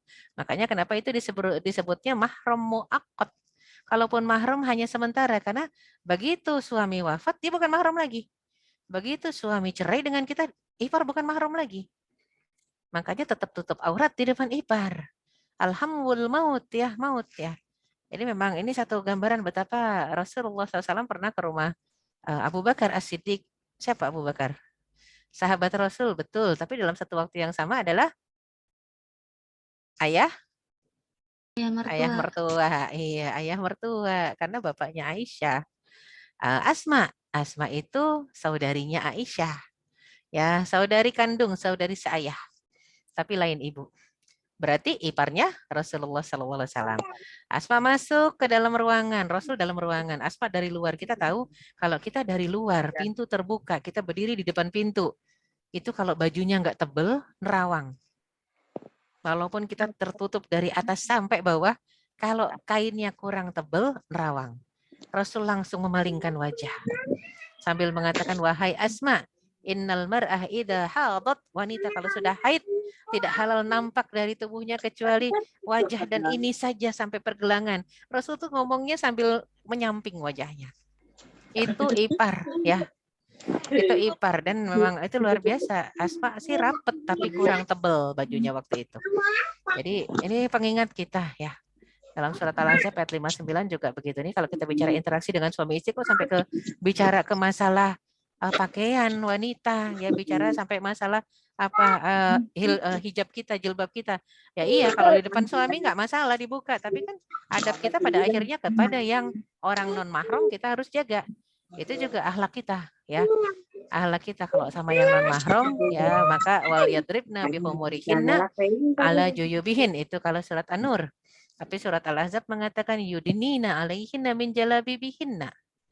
Jadi yang namanya kerudung ataupun jilbab, An-Nur ataupun surat Al-Ahzab, dua-duanya sebenarnya satu faktor yang paling penting adalah dzalika adna an yu'rafna fala yu'dzain, agar wanita itu lebih mudah dikenal dan nggak ada yang ganggu.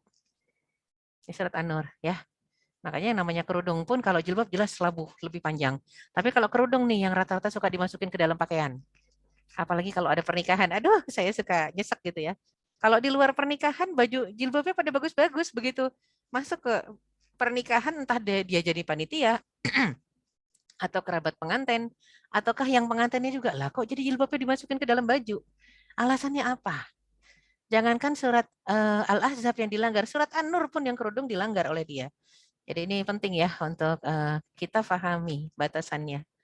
Jadi menutup seluruh wajah, batasan maksimal yang terlihat maksimal yang boleh dilihat oleh yang bukan mahram. Maksimalnya adalah wajah dengan tangan sampai pergelangan saja. Batasan maksimal, selebihnya nggak boleh kelihatan. Makin tertutup, makin bagus. Alhamdulillah sekarang semua orang laki perempuan harus pakai masker gitu ya. Senang banget saya. Karena memang senang banget karena semuanya harus tertutup ya. Senang ya. Jadi memang sempat kalau ada yang pernah perhatikan karena saya memang biasa di lapangan ya. Dulu tuh saya ingat banget sebelum pandemi Allah utus, sebelum Allah mengutus si COVID ini kepada kita, itu ahwat-ahwat bercadar khususnya di daerah Bandung itu lagi pada susah banget. Nggak bisa dia melewati kantor polisi sedikit aja itu udah banyak senjata udah siap tuh. Saya tuh udah aduh deg-degan gitu ya. Ya Allah, turunkan cara gimana caranya supaya akhwat-akhwat ini pada aman ya kemana-mana. Mereka nggak salah, mereka lagi ingin menutup dirinya, menjaga dirinya, tapi kok sampai semua bersiap seolah-olah kayak teroris. Alhamdulillah Allah turunkan. Jadi kadang-kadang COVID ini memang betul-betul satu pelajaran buat kita ya. Jangankan gandengan, sama mahrum aja kita salamannya gini jarak jauh ya. Jangankan gandengan, tapi ini kalau yang memang takut sama Allah ya. Takut sama Allah dan juga kadang-kadang takut mati ya. Jadinya salamannya begini, jarak jauh. Kan sekarang jarang kita lihat orang pacaran yang gandengan kemana-mana. Tapi ternyata manusia kadang-kadang terbiasa. Allah bisa karena biasa. Karena kalau sudah 2 tahun berlalu pada akhirnya jadi terbiasa. Sekarang udah cuek. Ya, walaupun pakai masker ya gandengan juga, kemana-mana berdua juga. Masker cuman lah sekarang lebih parah, maskernya jadi hiasan ya. Maskernya jadi hiasan merah, kuning, hijau di langit yang biru. Nah ini udah. Tapi intinya lebih tertutup ya, lebih parah juga kadang-kadang wajah ditutup, rambut dibuka itu kan juga salah ya. Dan bajunya aduh nano-nano ya jadinya serem. Jadi ini penting sekali buat kita pada akhirnya mengambil hal positif dari pandemi ya dan tetap berjaga. Karena semakin akhir zaman kondisi tidak akan lebih membaik. Kita ada di aswa al-qurun, kita ada di seburuk-buruknya zaman, bukan di sebaik-baiknya zaman. Maka harus bersiap menghadap kembali kepada Allah Subhanahu wa taala dengan apa? Tadi ya, illa biqalbin salim. Hati yang bersih, hati yang ridho dengan takdir Allah ya. Pokoknya udahlah ridho aja deh bekalan kita. Sekarang banyak sekali layangan-layangan putus ya. Entah itu bentuknya betina atau jantan, laki atau perempuan yang jadi layangan putus. Ya, laki atau perempuan yang jadi layangan putus. Tapi intinya sekali lagi, mungkin karena kurang ridhonya kita dan kurang cintanya kita kepada Allah, jadi kita terombang-ambing. Kalau kita cinta kepada Allah, maka semua produk syariat yang ada, jalani sesuai dengan contoh dari Rasulullah SAW. Insya Allah nggak ada yang namanya ganjelan di hati kalau emang udah takdir apapun juga bentuknya, takdir Allah pasti baik. Ya, jalani aja ya. Jadi syarat hijab jilbab syar'i menutup seluruh ya tubuh kecuali wajah dan telapak tangan. Itu batasan paling maksimal ya, tidak tabarruj, tidak bersolek ya, kalaupun wajahnya boleh kelihatan nggak kemudian merah kuning hijau di langit yang biru ya, jadinya memang kecuali kalau silahkanlah kalau memang di hadapan kita hanya orang-orang tertentu mahram misalnya atau ada suami misalnya, kalau mau dandan habis nggak masalah ya, bahannya terbuat dari katun yang tebal tidak tipis Dari kain yang tebal tidak tipis, kalaupun bahan tipis ditumpuk-tumpuk-tumpuk jadi tebal.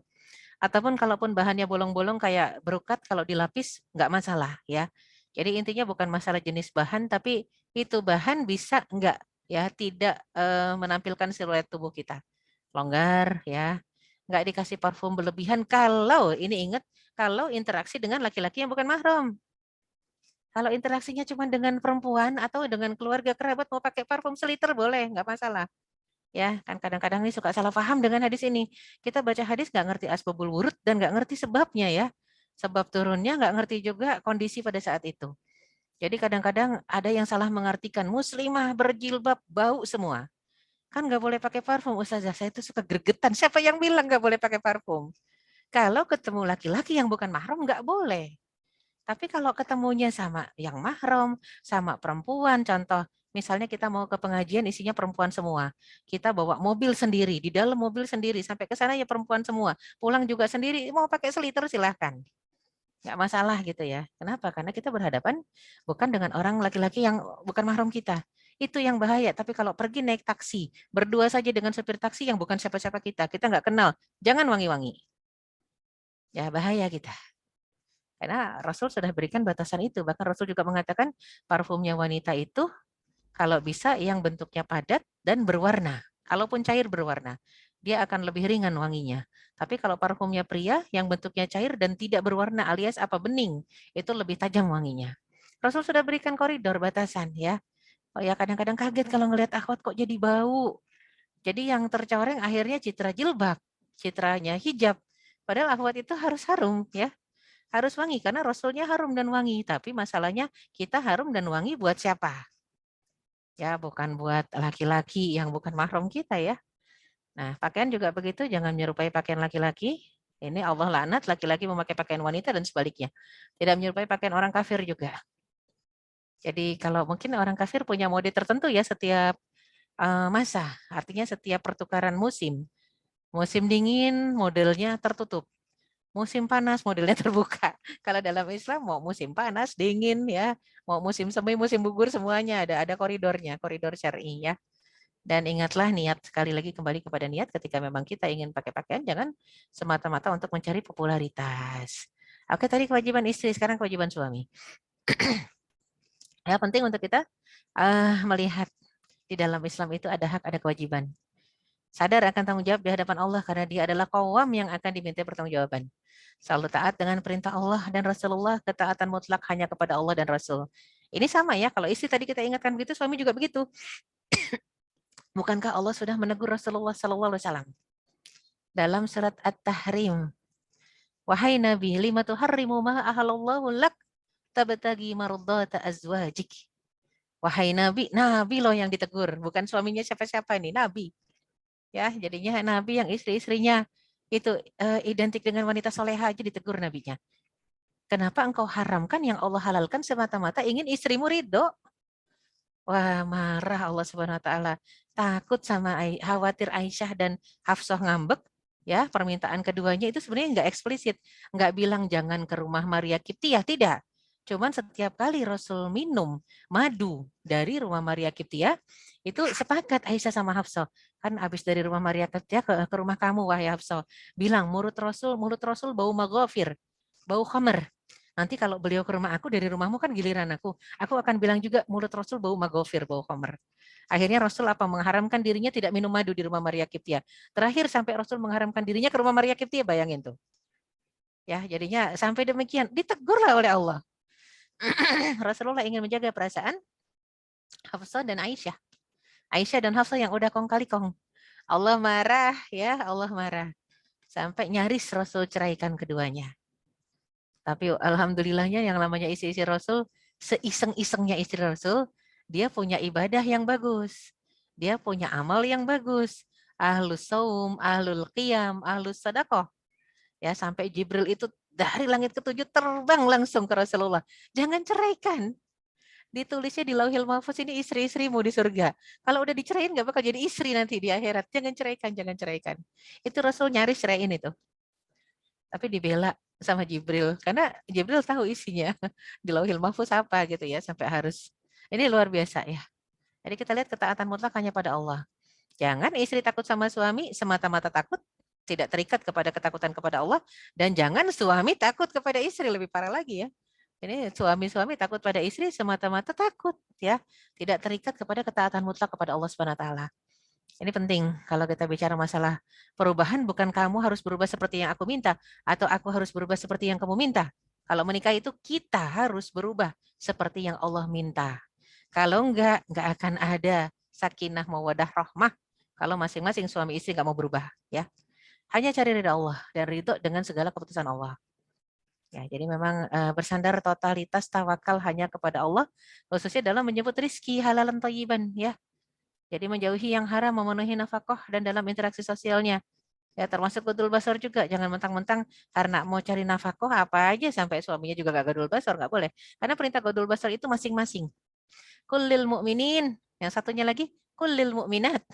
Padahal cukup kalau Allah mengatakan ya ayyuhalladzina amanu, udah selesai itu. Laki perempuan masuk. Tapi Allah bedakan wa kullil mu'minin. An-Nur ayat 30. Dan satu lagi wa kullil mu'minat. An-Nur ayat 31. Menggambarkan Allah ingin kalau bicara godul basur ini benar-benar serius ya. Kamu pengen jaga hatimu.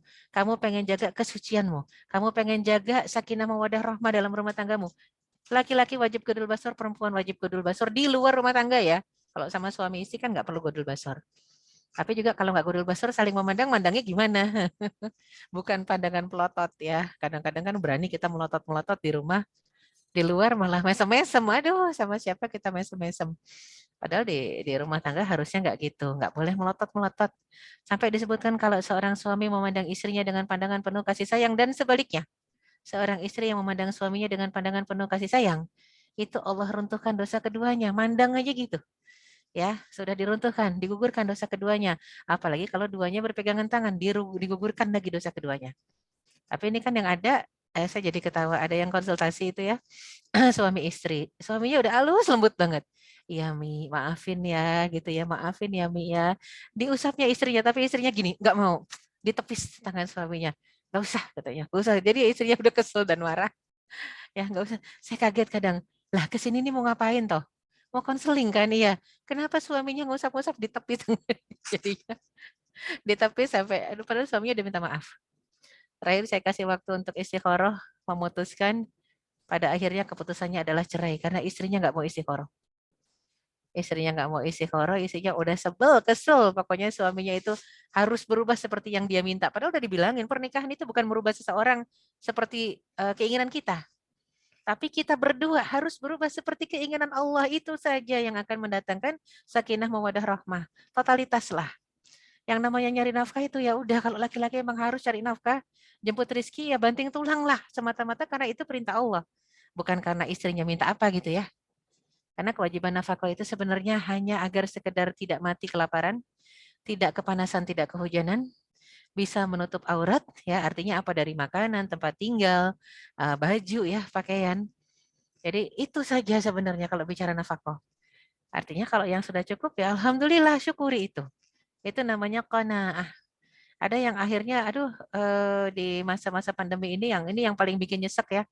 Tingkat perceraian tinggi itu ya bicara karena dirumahkan, di PHK, ada juga yang masih ngeluh. Ya Allah Ustazah, saya tuh belum punya rumah loh, udah belasan tahun nikah. Belum punya rumah sendiri, masih jadi kontraktor gitu ya.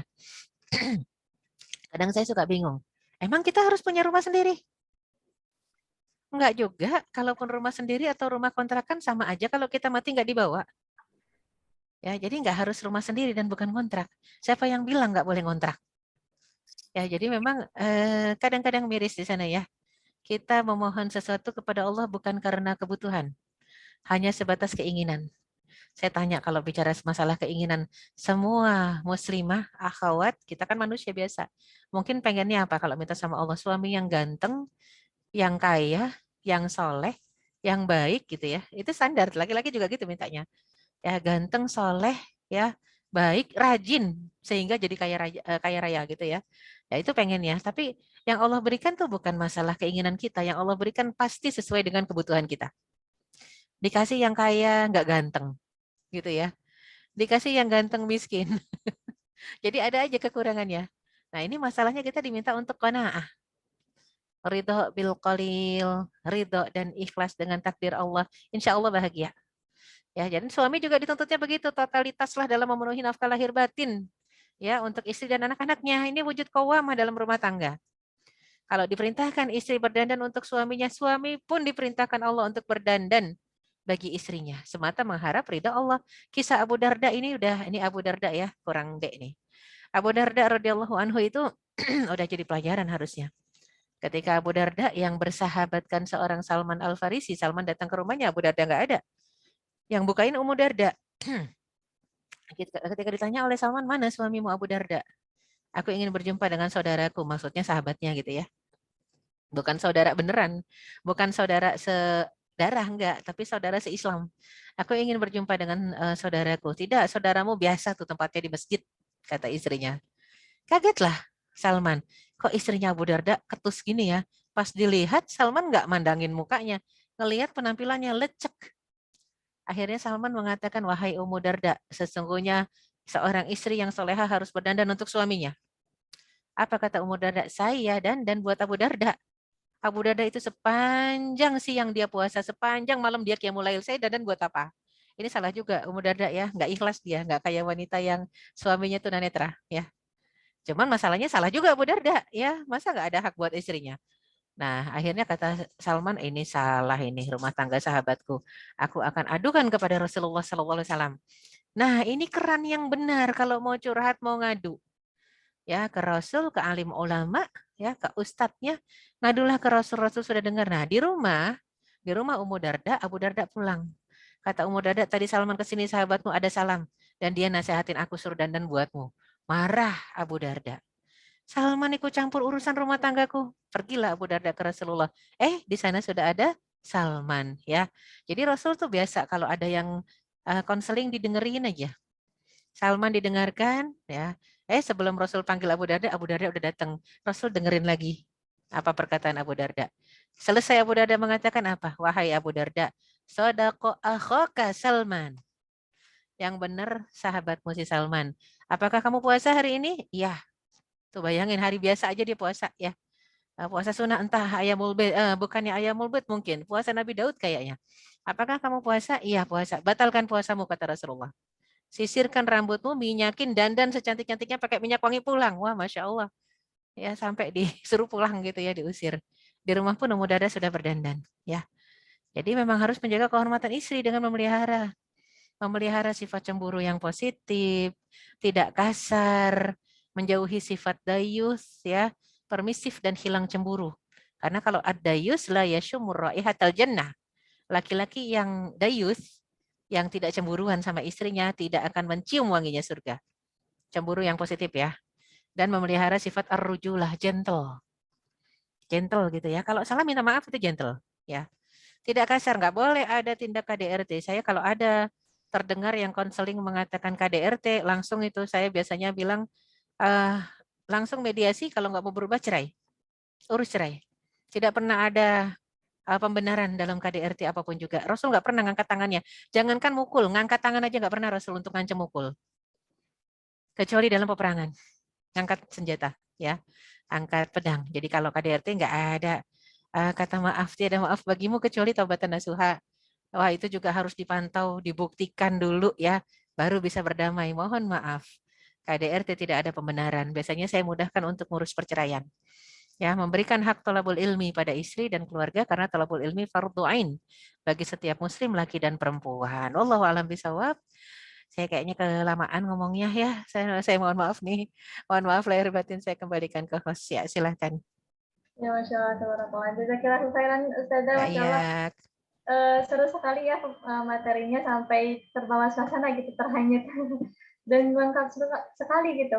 Dimulai diawali dengan diingatkan untuk bahwa syarat terima amal itu salah satunya niat.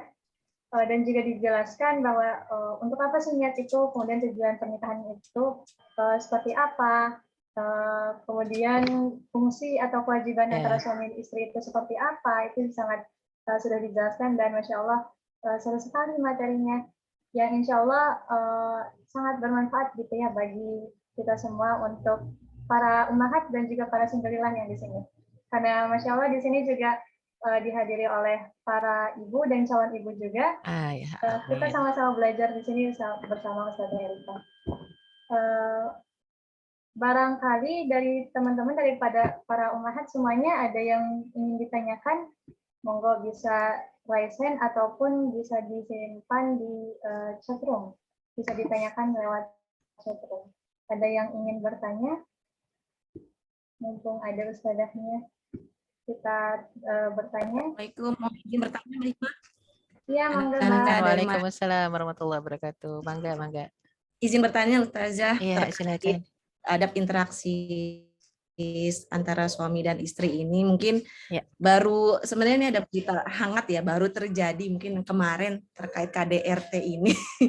Jadi sebenarnya kita sebagai istri itu harus apakah memang ada adab-adab untuk toleransi menerima suatu KDRT yang mana baik itu KDRT berupa verbal maupun non verbal. Itu aja sih Ustazah, sebenarnya sejauh mana sih kita harus memberikan toleransi gitu.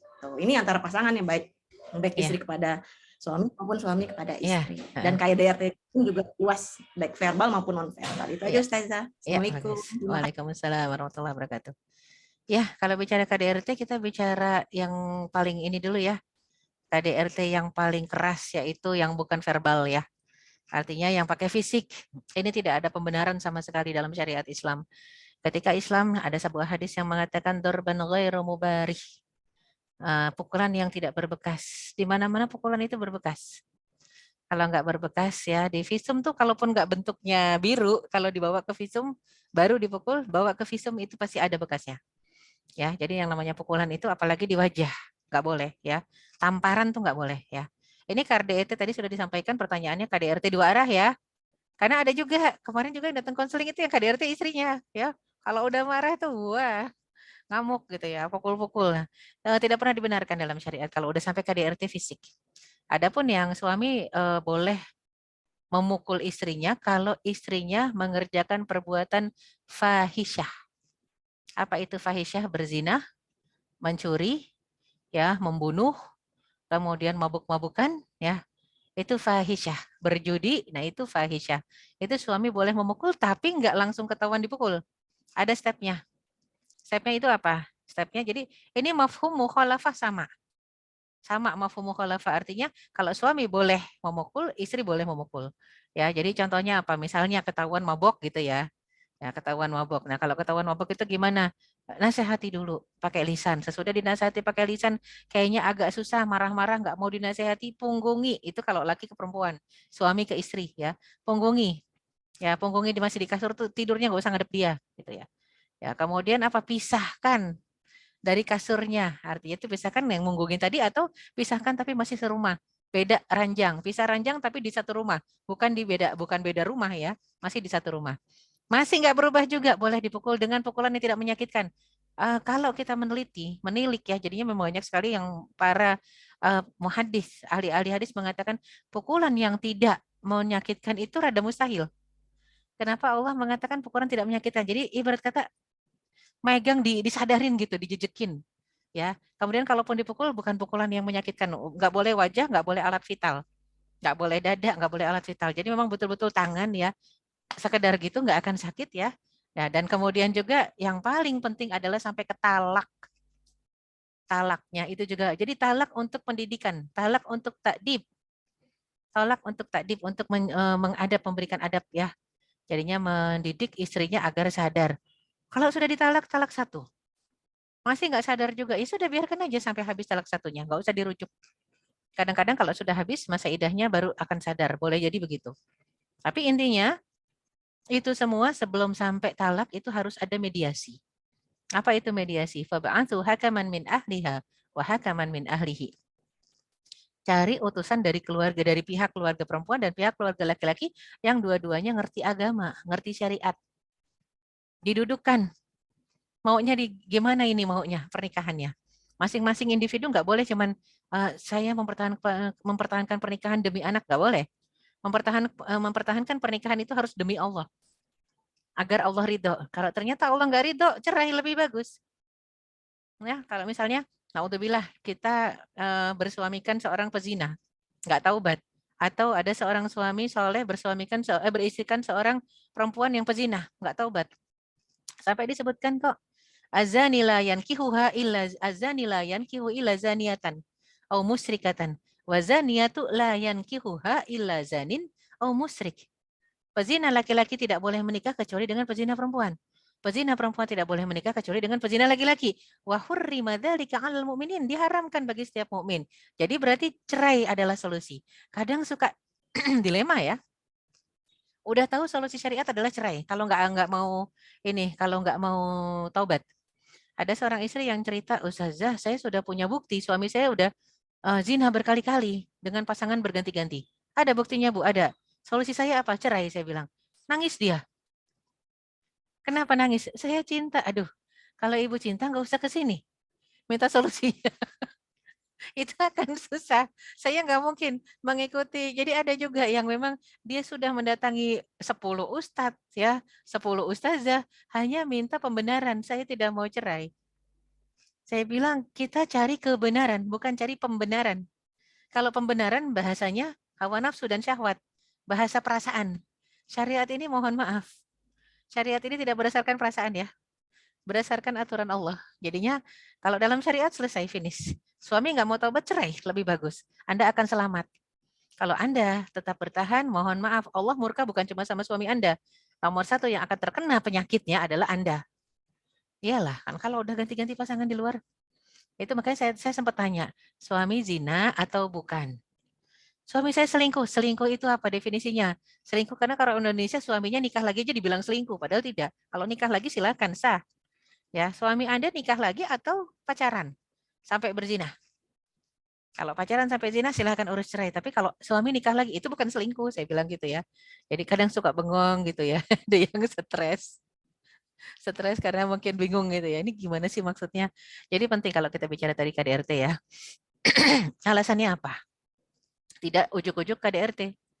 Enggak begitu dalam syariat Islam. Apalagi tadi dia mengatakan KDRT ada juga yang verbal. Nah kalau udah kata-kata itu lebih kepada akhlak ya. Akhlak lisan, adab lisan yang memang sebenarnya bisa diadukan tadi ya ke guru ngaji, kemudian mediasi, bilang itu kan mencederai perasaan. Sedangkan Rasulullah SAW tidak suka orang yang mencederai perasaan dan tidak suka orang yang apalagi mencederai fisik, nggak suka sama sekali ya. Sudah lebih dahsyat kalau kita bicara fisik.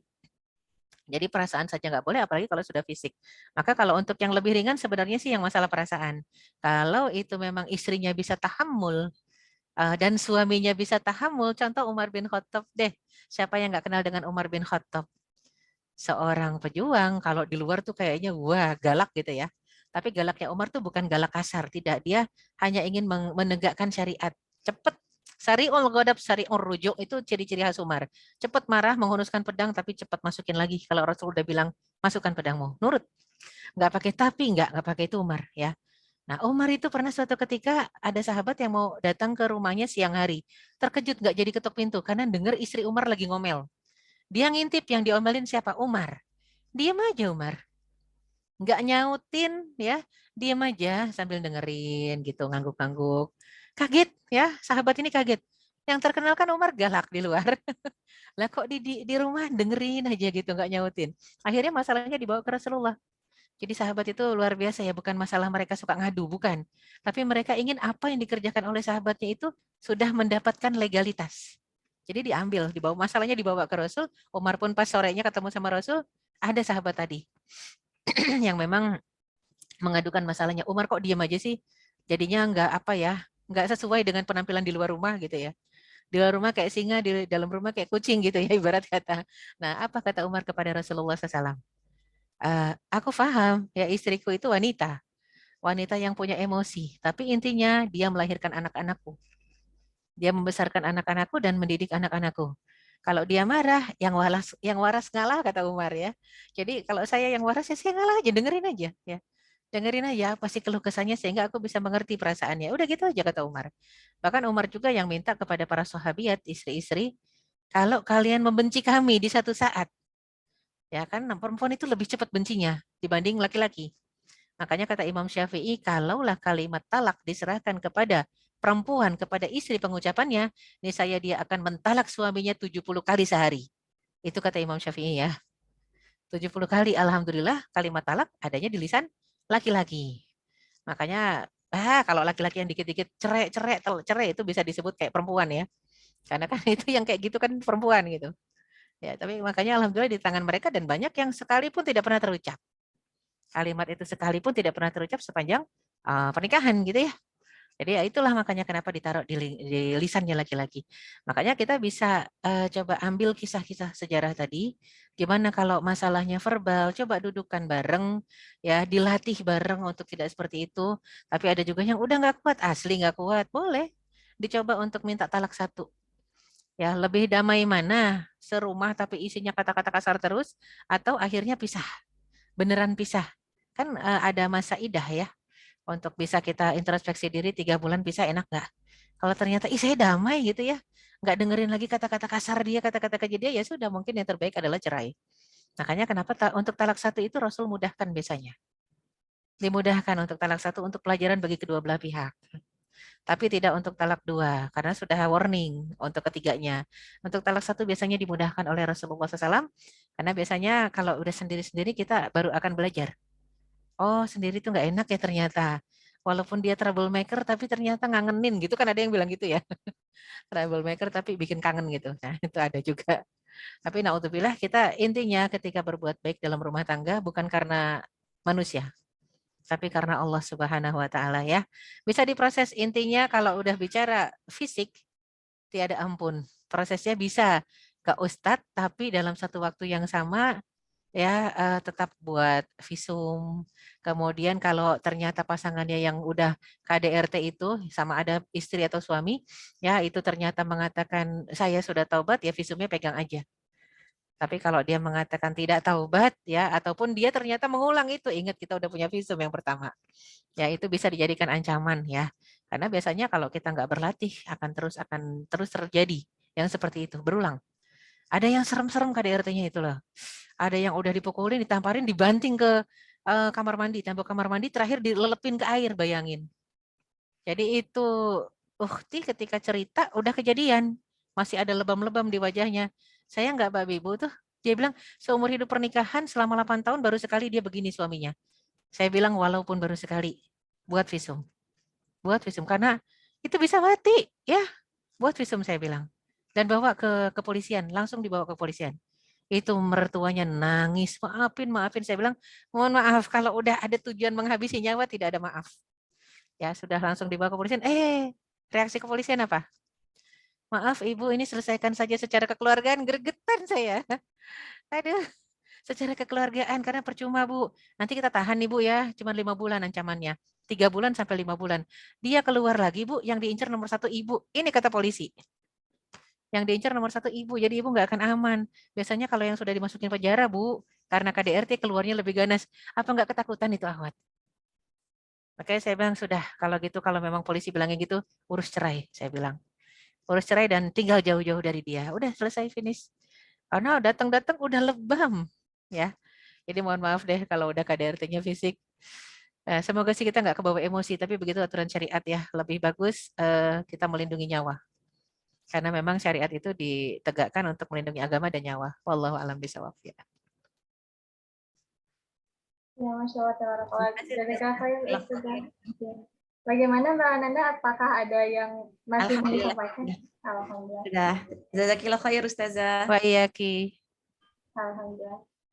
Selanjutnya ada pertanyaan lewat chat, Ustazah. Hampir-hampir mirip dengan pertanyaan yang tadi. Izin untuk membacakan. Ya, silakan. Assalamualaikum Ustazah. Masya Allah, jazakallah khair materinya Ustazah. Izin bertanya Ustazah, beberapa waktu lalu sempat ada yang nanya ke Ana, begini pertanyaannya. Apakah dengan candaan fisik suami istri yang menyakitkan bisa disebut dengan KDRT? Terima kasih Ustazah. Itu pertanyaan dari Mbak Fadila Kusnul. Iya, bagus. Jadi kalau kita bicara KDRT secara verbal ya, secara kata-kata, sama, makanya jangan main fisik ya.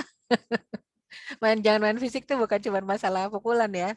Jangan main fisik ibarat kata, ih jelek banget sih kamu, udah hitam pesek. Bahaya itu. Walaupun kenyataan ya. Walaupun kenyataan misalnya pasangannya, entah istrinya, entah suaminya udah hitam pesek, jelek. Sebenarnya makhluk Allah nggak ada yang jelek ya. Laqad khalaqnal insana fi ahsani taqwim. Kok dulu mau? Ya karena dulu nggak ada siapa-siapa gitu ya. Nggak ada pembanding, sekarang udah banyak pembandingnya. Nah, ini yang paling bahaya. Rata-rata masalah rumah tangga itu karena ada pembanding. Mohon maaf, karena ada orang ketiga. Jadi jarang yang karena pure masalah nafkah. Jarang. Jarang yang pure masalah ekonomi. Jarang, mohon maaf. Yang pure masalah ekonomi itu dari sekian kasus.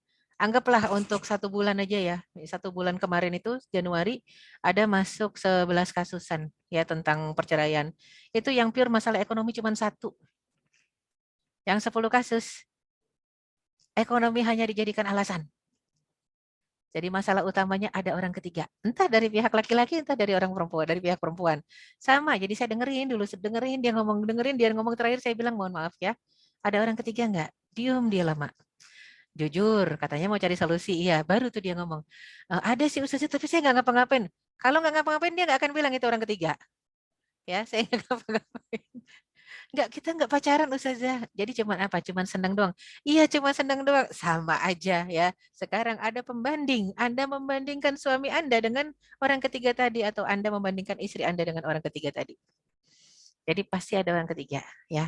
Jadi kata-kata verbal yang kadang kamu nggak seperti dia. Dia ini nggak selalu orang ketiga dari luar ya. Kadang-kadang istri dibandingkan dengan ibu mertua aja udah sakit. Masakan kamu nggak enak deh, nggak kayak ibu. Wow, ya. Itu juga sudah luar biasa ya. Sampai ada istri yang mengatakan, kalau gitu kamu kawin aja sama ibumu, selesai rumah tangga ya. Artinya saking keselnya, pengantin baru digituin.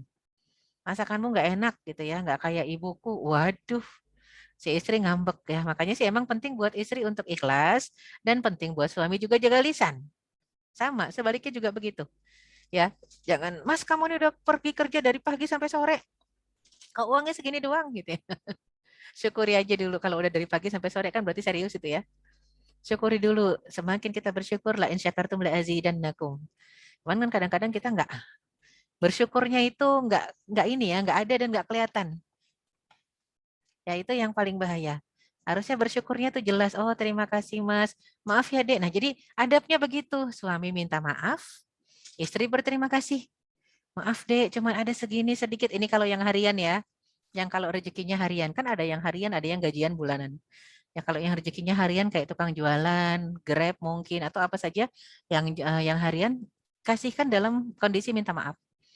Mohon maaf dek, cuman segini. Dan istri, alhamdulillah, semoga besok lebih lebih barokah dan lebih banyak lagi. Nah itu jadi doa. Yang penting sudah alhamdulillah. Alhamdulillah sedikit banyak. Nah ini keikhlasan suami istri luar biasa. Akan mendatangkan rahmat dari Allah Subhanahu Wa Taala. Barokah berlimpah dan dengan sedikit cukup. Yang nggak barokah itu sudah banyak, jutaan, nggak cukup, itu nggak barokah. Jadi makanya harus disikapi apapun yang berasal dari Allah dengan terima kasih, minta maaf, perbaikan diri. Banyak doa, itu aja ya. Allahu a'lam bishawab. KDRT verbal ya, hati-hati. Ya, saya kembalikan. Masya Allah. Jadi sama-sama menjaga lisan gitu ya Sadah antara suami dan istri juga, jangan sampai ada kata-kata kasar ataupun kata-kata yang menyakitkan. Betul. Masya Allah. Selanjutnya ada yang mungkin ini jadi pertanyaan terakhir Sadah karena mengingat waktu juga sudah hampir maghrib gitu. Dari Mbak Wiwi Nur Asia. Assalamualaikum Sadah. Waalaikumsalam. Saya mau bertanya, kalau suami bilang sama istrinya itu tak buang kamu nanti, apa itu seperti talak? Enggak Ustazah gitu. Ya ini bahaya ya, karena talak itu ada talak yang injazi ya, talak takji, yang injazi itu langsung dia jatuhkan talak. Saya cerai kamu, tuh jatuh. Tapi ada talak yang pakai kiasi. Kiasi itu yang kayak gini. Wis lah kita pisah aja ya. Wis kamu pulang ke rumah orang tuaku. Nah yang kayak begini harus ditanya niatnya. Maksudnya gitu ya. Kalau dibilang tak buang kamu. Maksudnya, tanya maksudnya. Maksudnya apa? Ketika suami mengatakan maksudnya adalah nanti kalau kamu nggak bisa berhenti kita pisah. Kita cerai. Itu sudah talak yang kiasi tapi mu'alak. Karena kalau dibilang kamu kalau nggak bisa berubah, nah berubahnya apa maksudnya? Kita cerai, kita pisah. Jadinya kadang-kadang dibuang itu maksudnya pisah. Tapi harus tanya langsung. Istri-istri nggak bisa cuman udah kamu udah kita udah selesai aja. Tanya maksud selesai apa? Ya harus tanya. Karena kadang-kadang bukan masalah syar'i, cuman masalah Ya Allah yang nggak syar'i. Suami pengen makan semur, tapi dia ngasih uang belanja cuman 15.000. Lah beli dagingnya gimana gitu ya. Tolong masak semur daging. 15.000, susah. Yang ada cuman semur kentang. Ya, kalau semur telur juga telurnya cuma 4 ketul. Nggak bisa beli semur daging. Marah suaminya. Ya, kamu kalau tetap begini nggak pernah nurut. Nah, jadi nurutnya aneh ya. Ini permintaan yang aneh. Nggak nurut sama saya, sudah tak buang kamu nanti. Nah, itu harus tanya jelas. Maksudnya apa, Mas? Ya, mau dibuang itu maksudnya apa? Pisah, cerai, tanya gitu. Kalau istri itu nggak usah takut bilang cerai, pisah itu jangan takut, talak jangan takut karena nggak bakal jatuh. Kalau perempuan dia, jadi maksudnya apa Mas gitu ya. Tapi kalau suami nggak boleh, yang kiasan aja sudah bisa membuat jatuh. Makanya tanya maksudnya apa. Tapi kalau dia udah mengatakan kita cerai, kita pisah, nggak usah tanya maksud ya. Itu udah finish itu. Makanya berbahagialah kalau memang suaminya tidak seperti perempuan lisannya. Menjaga, teratur. Harusnya sudah bahagia, qanaah itu dengan begitu. Karena banyak ternyata yang kayak perempuan. Pagi jatuhin talak, siang minta maaf, malam jatuhin lagi gitu ya. Itu banyak yang kayak begitu, itu udah. Kalau saya sih sudah finishing, cuman kadang-kadang kalau kita kasih solusi finish saja, dilemanya adalah si perempuan, si istri. Nangis kalau dikasih ini kayaknya rumah tangga ibu kalaupun lanjut nggak akan baik karena masing-masing tidak bisa merubah kebiasaan buruknya, yang jadi korban adalah anaknya, ya. Justru saya ini bertahan karena anak, tidak, bertahan itu harus karena Allah. Kalau kayak gini Allah nggak ridho, karena anak itu hanya menyerap semua yang buruk dari ibu bapaknya ketika bertengkar, anaklah jadi korban. Ini yang paling bahaya. Selesai tapi nangis si istri kenapa? Kalau saya cerai sama dia, saya makan apa Ustazah? Saya nggak punya penghasilan, saya nggak punya kerjaan. Aduh, saya bilang klise, karena setiap perempuan harus punya penghasilan. Di masa Rasulullah SAW semua perempuan punya penghasilan. Mohon maaf, bukan cari nafkah, bukan untuk nafkah. Mereka punya penghasilan dari jerih payah tangannya, dijual. Hasilnya buat apa? Sodakoh. Nggak mau sedekah dari uang suami, karena pahalanya nanti dibagi dua. Tapi kalau sedekah dari keringat sendiri, pahalanya pure buat kita. Nah, dengan sering sedekahnya, insya Allah urusan rumah tangga juga jadi lancar. Ya, kalau memang jodoh kita agak awet di dunia ini dengan pasangan kita. Jadi nggak usah takut ya sebenarnya, ya Allah. Suka resah aja ya ngadepin wanita-wanita yang kayaknya nggak mandiri. Karena bersandar kepada makhluk juga, yaitu suami. Ayo bersandarnya sama Allah. Sama suami sayang, tapi ada syaratnya. Sayang kalau dia taat sama Allah, gitu ya. Jadi sekarang ancamannya gitu, sayangnya hanya kalau taat kepada Allah. Kalau nggak taat pada Allah, boleh kita nggak sayang. Dalam artian, boleh rada-rada ditegur, ya, dicemberutin dikit. Gak suka mas subuhnya kesiangan terus gitu. Nggak suka gitu. Nanti disayang-sayang lagi kalau subuhnya udah on time kalau di masjid gitu ya. Jadinya omongin, ya omongkan.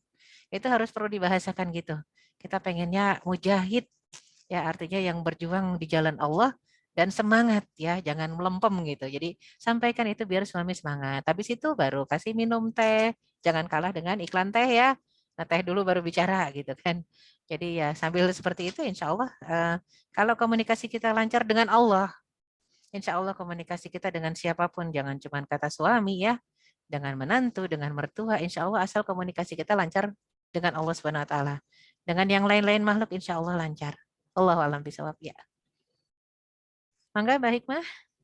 Ya, Masya Allah. Jazakallah khair, terus ada. Jadi intinya tanyain dulu gitu ya, niatnya itu Iya, apa. harus ditanya itu. Itu bisa jadi telak-telak kiasi itu ya. Ya, Tak buang. Kayak berarti barang mau dibuang ya. berarti sudah masuk talak gitu ya, kalau misalkan Kalau memang dia niatnya sudah talak. Kalau niatnya talak, dia mengatakan tak buang itu sudah talak ya. ya, ya Masya Allah. Mudah-mudahan terjawab ya Mbak Wiwi tadi dan Mbak apa tadi ya yang bertanya. Mudah-mudahan pertanyaannya terjawab dan alhamdulillah mungkin cukup 3 pertanyaan dulu ya karena mengingat waktu juga. Insya Allah kita akan bertemu di 2 pekan selanjutnya. Jadi harap stay dan masih tetap nyimak gitu, masih bersama kita. Dan izinkan untuk mengingatkan para ummahat dan akhwat bisa mengisi link presensi yang telah di-share oleh panitia sebelumnya. Maka kalau misalkan panitia bisa di-share ulang untuk presensinya. Kemudian barangkali ada closing statement Ustazah untuk hari Ya. ini. Baiklah, kalau kita bicara tentang hak dan kewajiban, kita bicara tentang adab interaksi yang lebih ideal harusnya antara istri dan suami hadir dalam satu majelis ya. Kalau nggak hadir, ini rada kurang nyambung ya. Berarti ibu-ibu harus bisa menyampaikan sesuai dengan apa yang didengarnya. Karena kadang-kadang kalau ini tidak sampai juga, jangan sampai nanti ibu-ibu berpikir dan berharap harusnya kayak gini, harusnya kayak gitu. Tapi yang situ kan belum tahu maklumatnya, belum tahu isinya apa yang diharuskan. Penting makanya fal yuballighul hadirul ghaib. Orang yang hadir menyampaikan pada yang gaib, yang nggak hadir ya.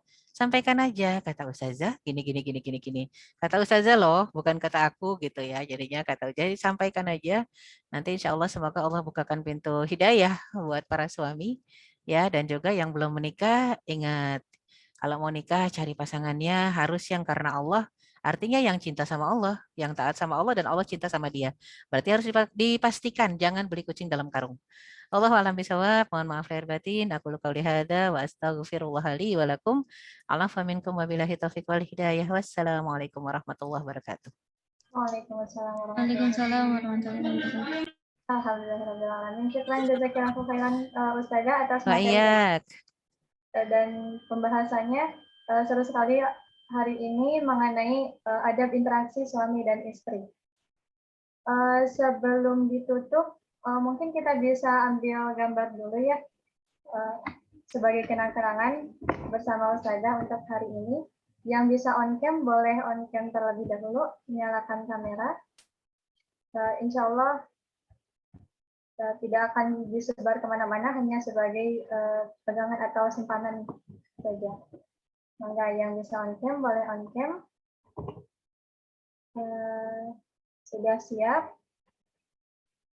3, 2, 1.